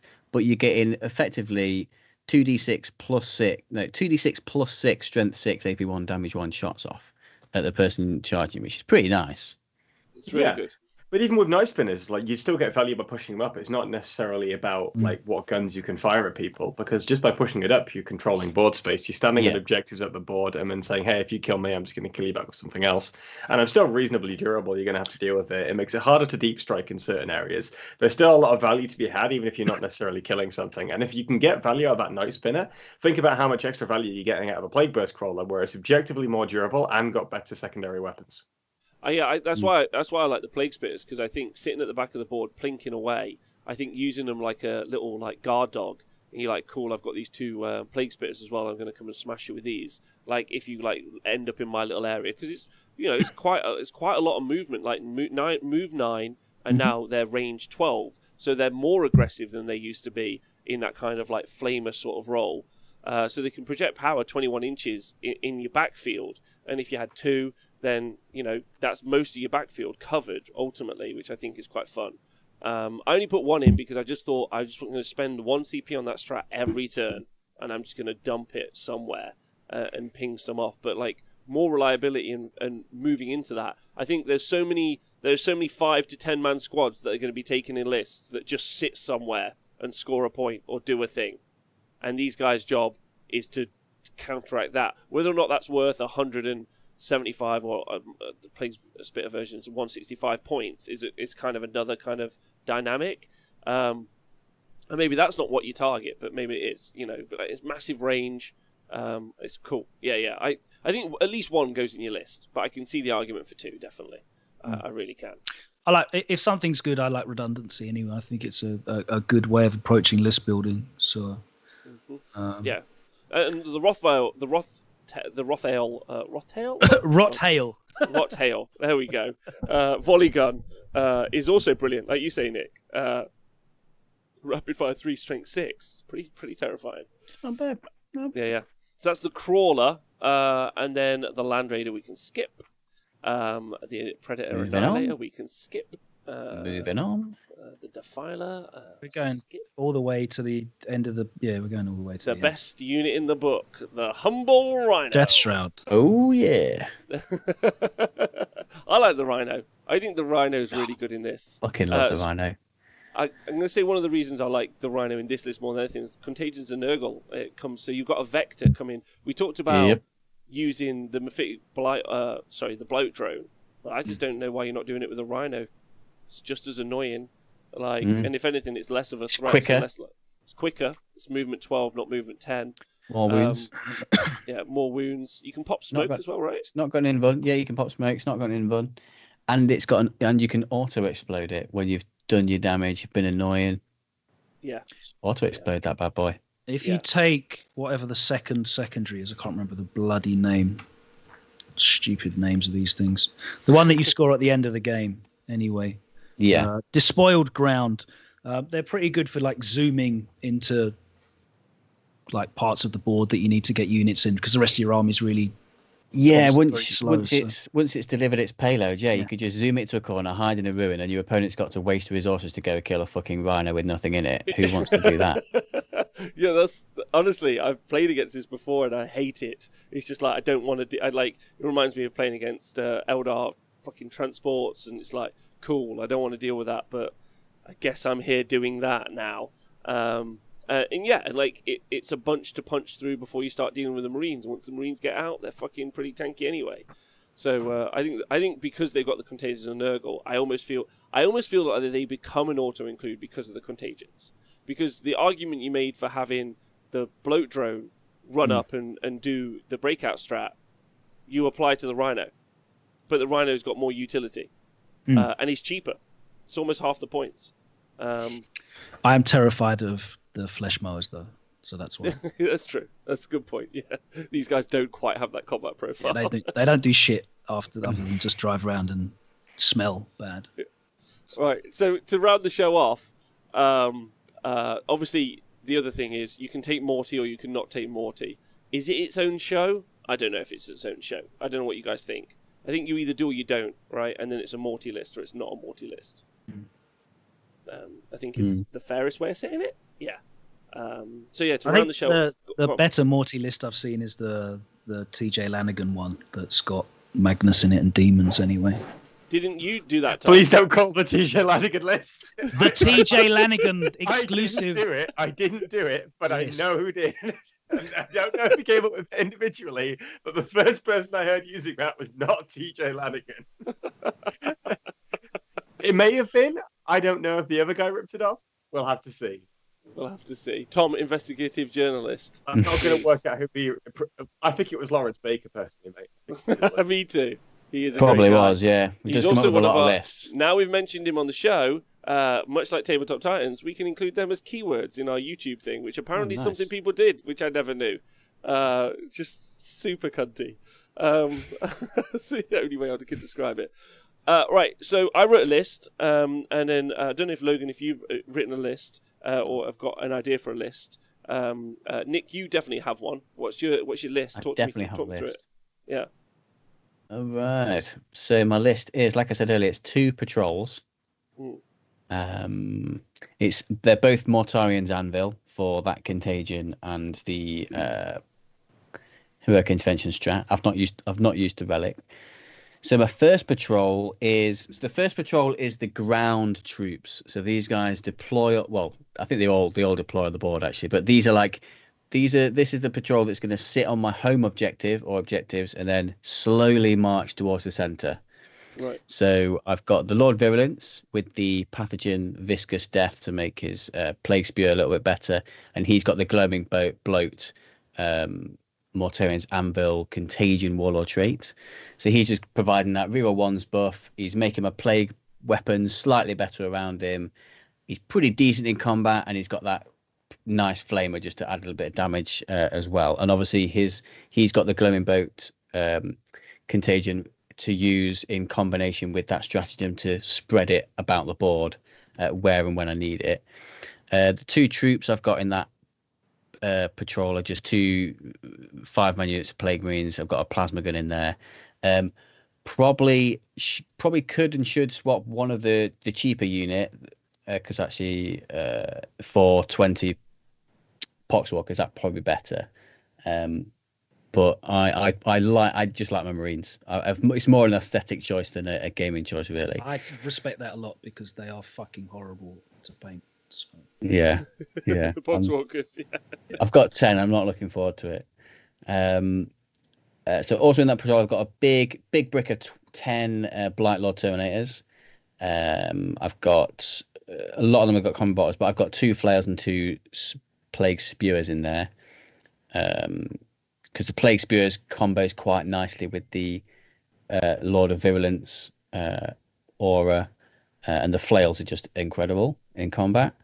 I've just got a mix of axes and swords in there. They'll be followed around by a plague surgeon.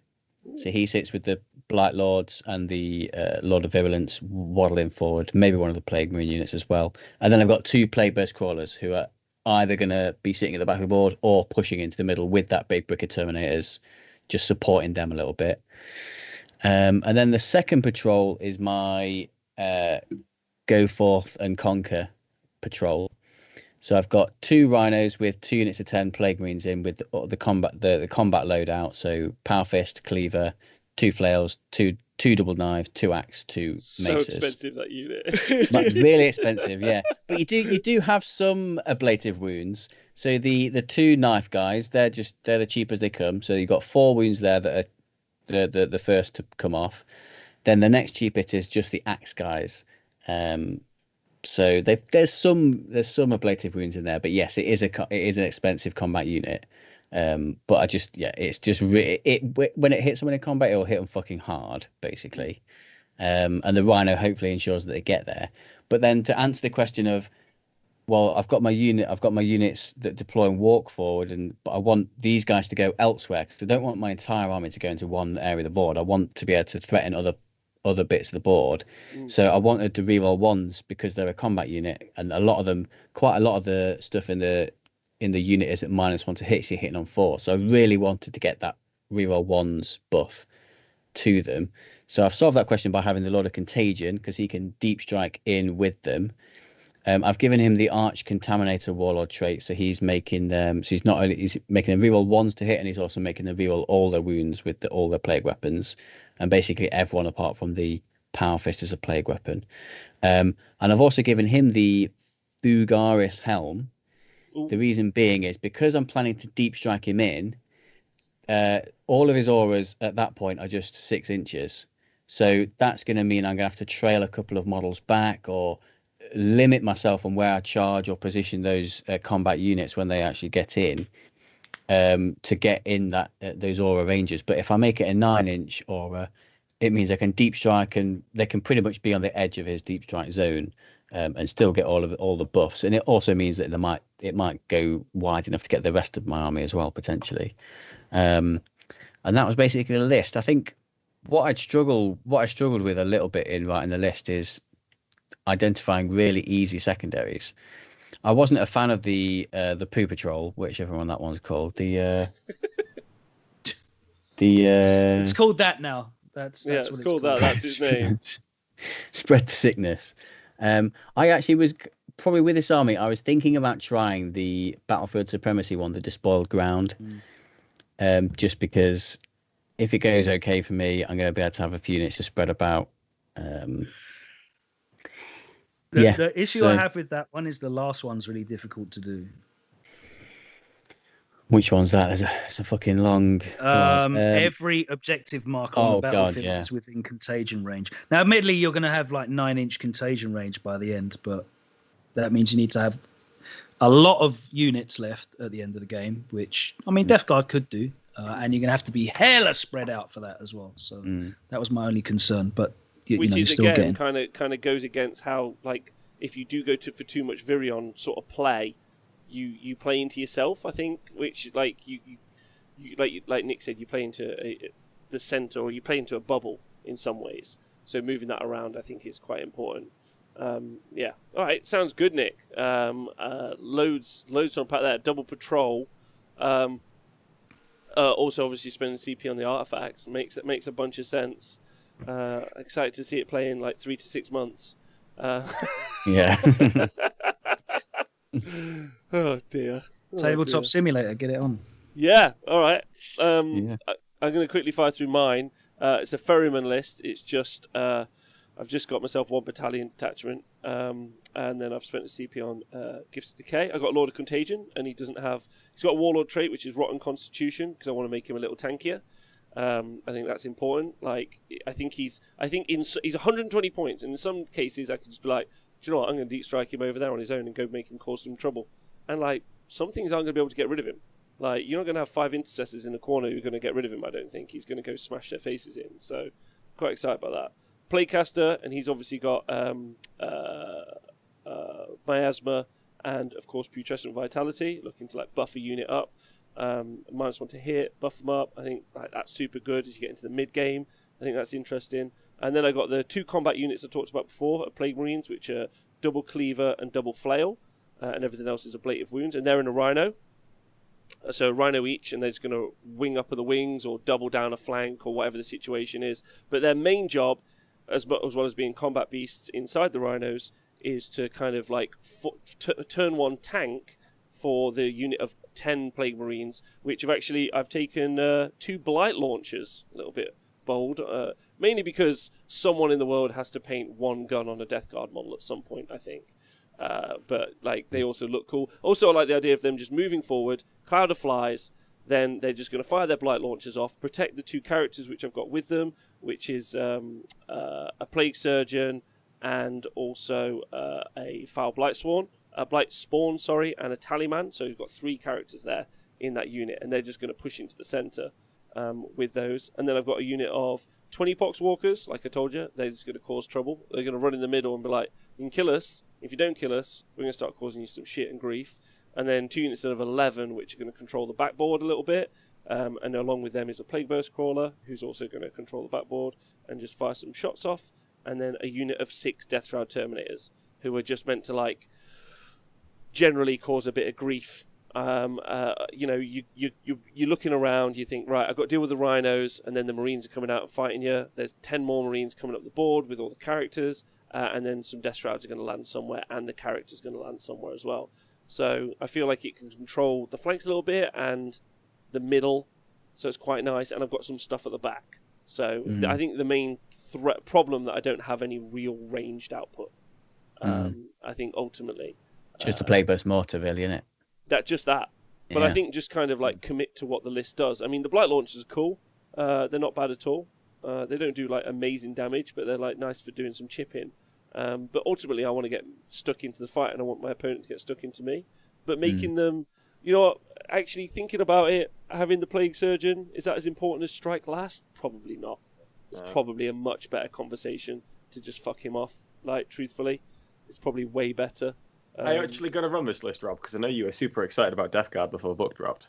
Yeah, I mean, that's a lot of Poxwalkers to paint. That's 42 Poxwalkers. Not excited about Just dip them. It's fine. Yeah, just dip it, mate. Just dip them, mate. But I've got the rest of the list, apart from I would need to get 1 more box of Marines so I can get the... I think I'm really happy because the model I like the most out of the Marines, which is the Flail, so maybe I've argued myself into thinking they're good, but I feel the strat is good. So, the flails are good. I think the flails are good. No, sorry, not the Flail, the Cleaver. Cleaver. Which is why... you're talking complete shit. Yeah, well, that's why the Tallyman's there as well, because you -1 to hit with the Cleaver, so again, back to +1. I think that's a thing. I'd like to see those guys do some work. But yeah, I am going to run this list. The only thing, I don't own the Death Shrouds, and that kind of is the thing that's really upsetting, is the Terminators are just so fucking good that, like, you know, you could own 18 Death Shrouds and it wouldn't be a shit list. It would be good. Whereas the Marines, you've got to do a lot of support to make the Marines that little bit better. You haven't got to do anything to make the other guys better, I think. But yeah, I'd like to run the list, I think. I think it'd be fun. Although, having had this conversation today, I'd probably already change the Plague Surgeon out at the end of the day. Because the difference is, I get to save the wounds you do to me on a 6-up versus you can't do any wounds to me is a very different kind of reward. But yeah, But that's only relevant in combat, though. Yeah, there are going to be times where you're just out in the middle on an objective, soaking up some firepower, where the Plague Surgeon will be better. Yeah. That I was thinking that, like, because we've talked about combat a lot, and I think armies are getting more and more combat-y as 40k goes on, because people are realizing you've got to push people off objectives, and that's all super important. But some armies have got just some withering firepower that are just going to burn you away, right? Not Tau. Shadowsun's 20 points cheaper. Logan, you were gone then. Shadowsun's got 20 points cheaper. Wow. Mm-hmm. Book's valid now, mate. It's all over. All right. You guys got any kind of roundup thoughts before we head out? What about Deathguard? Deathguard, life, the footy. Just want to fucking play some Warhammer, mate. Same, mate. I just want to get. I want to give some real world Warhammer. God damn it! I want to give a shout out to the Squig Gobber because it looks cool. Thanks, Tom. Super tangential left field. I really appreciate it. Here you go. There's a link. What about you, Logan? Actually, little side note, Tom. Little bit of story there. Me and Nathan played Age. My first game ever was of Age of Sigmar was against Nathan. He used the Squig Gobber. Its rules were terrible. But was it the actual model? It was the actual model. Yeah, he's got like 3 of them. Of course he does. Why not? When I went to work for Games Workshop, one of my proudest moments was talking to one of the guys at Forge World and explaining just how bad the rules for the Squig Gobber were, and then they eventually got updated. And honestly, like as a deep mole operative, it's probably the best thing I did there. Did it still suck? It was like medium sucked. From unplayable to medium sucked was such an improvement. I can't begin to tell you. Sorry, Logan. You got anything? Yeah, I don't have a list, so no. I quite like the internal balance in this codex because it gives you a lot of difficult choices to make when putting an army together, and it's clearly got inbuilt limits that are contrary to the secondaries that it wants to play, rather than like you look at the Marine books that are out, and their secondaries are they play in exactly how they want to play. So I quite want to play just by playing. Yeah. Well, Blood Angels have got Relentless Assault, and they want to be in your deployment zone. They're running at you. That's not hard at all. Oath of Moment's fantastic. The Dark Angels ones that I've seen are silly as well. Sit on your home objective and score points for just existing is a fantastic secondary. So the Dark Angels one is you pick an objective, anyone you want, and if you're on there for 2 turns with an obsec unit, if you hold that for 2 turns, you get 2 points.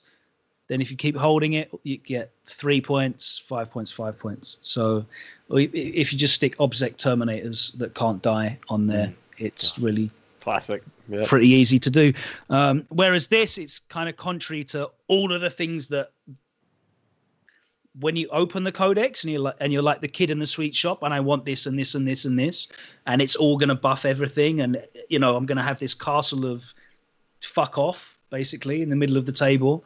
Well, your secondaries don't want you to do that. So I think it's quite a well-rounded book. Obviously on the surface people are looking at it and it's like, fucking Mortarion, the sky's falling down. I think Mortarion's a trap, as we've seen. You've both written rules, both written lists that don't have him in. He's like looters for Deathguard. No, but like he is though. Like you'll take him and then he'll be fine, but it doesn't mean he's the best build that you could possibly do. If you're gonna take him, you have to soup. You have to soup. If you put a list together with Mortarion, it's not going to be a bad list for taking Mortarion. And it's also not going to be the best list you've ever seen just because Mortarion's in it. Absolutely. Yeah. So, that's what I quite like about it. There's a bunch of good stuff in here. There's stuff that's good and is going to be overlooked, like Possessed and Spawn are actually on paper decent. Holy shit, he's called Spawn good. I love it. Like on paper, for what they cost, they're not terrible. But they're, obviously Blight Lords are insanely good, and Terminators are fantastic, and Death Shrouds are just Yeah, I wonder into though. the sky. So Talking about the internal balance, I do wonder like how you could more clearly delineate between the two Terminator variants and the Plague Marines, because like they all fill a similar role, and the points difference versus what you get isn't quite distinctive enough. I don't know if you make Plague Marines a little bit cheaper, then the world falls down and everyone cries, or if you make Terminators like a tiny bit more expensive.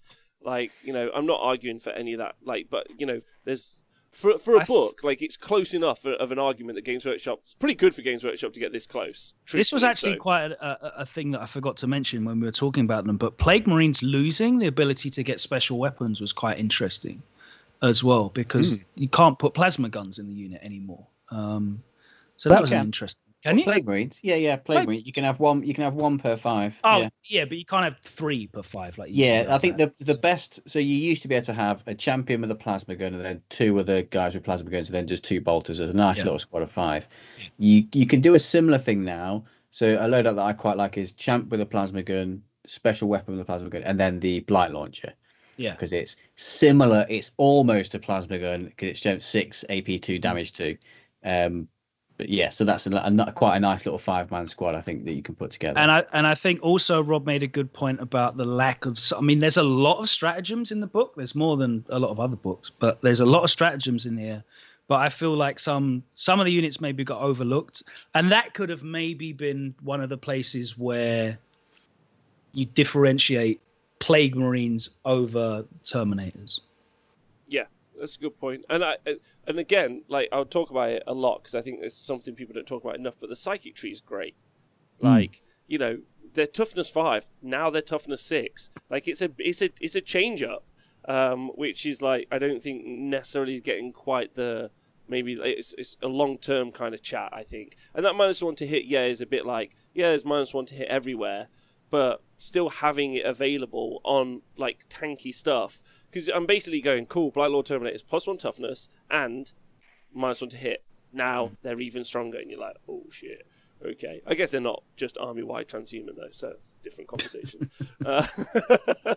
Right, it's been... Oh, go on, after you. No, I was just going to say, and also the Plague Companies, I think, is a really cool way of doing things. It's giving you more toys to play with, but you can't take all of them as well. So, again, there's like decisions to make in this book. And I think when I'm seeing people's lists and they're all kind of different and they're going in different directions, trying to do different things with different Plague Companies and units and builds, that's how I know, that's actually a good book, rather than, shit, I need to take 30 Vanguard veterans and 10 Inceptors with plasma guns, and I'm that's me. Thank you very much.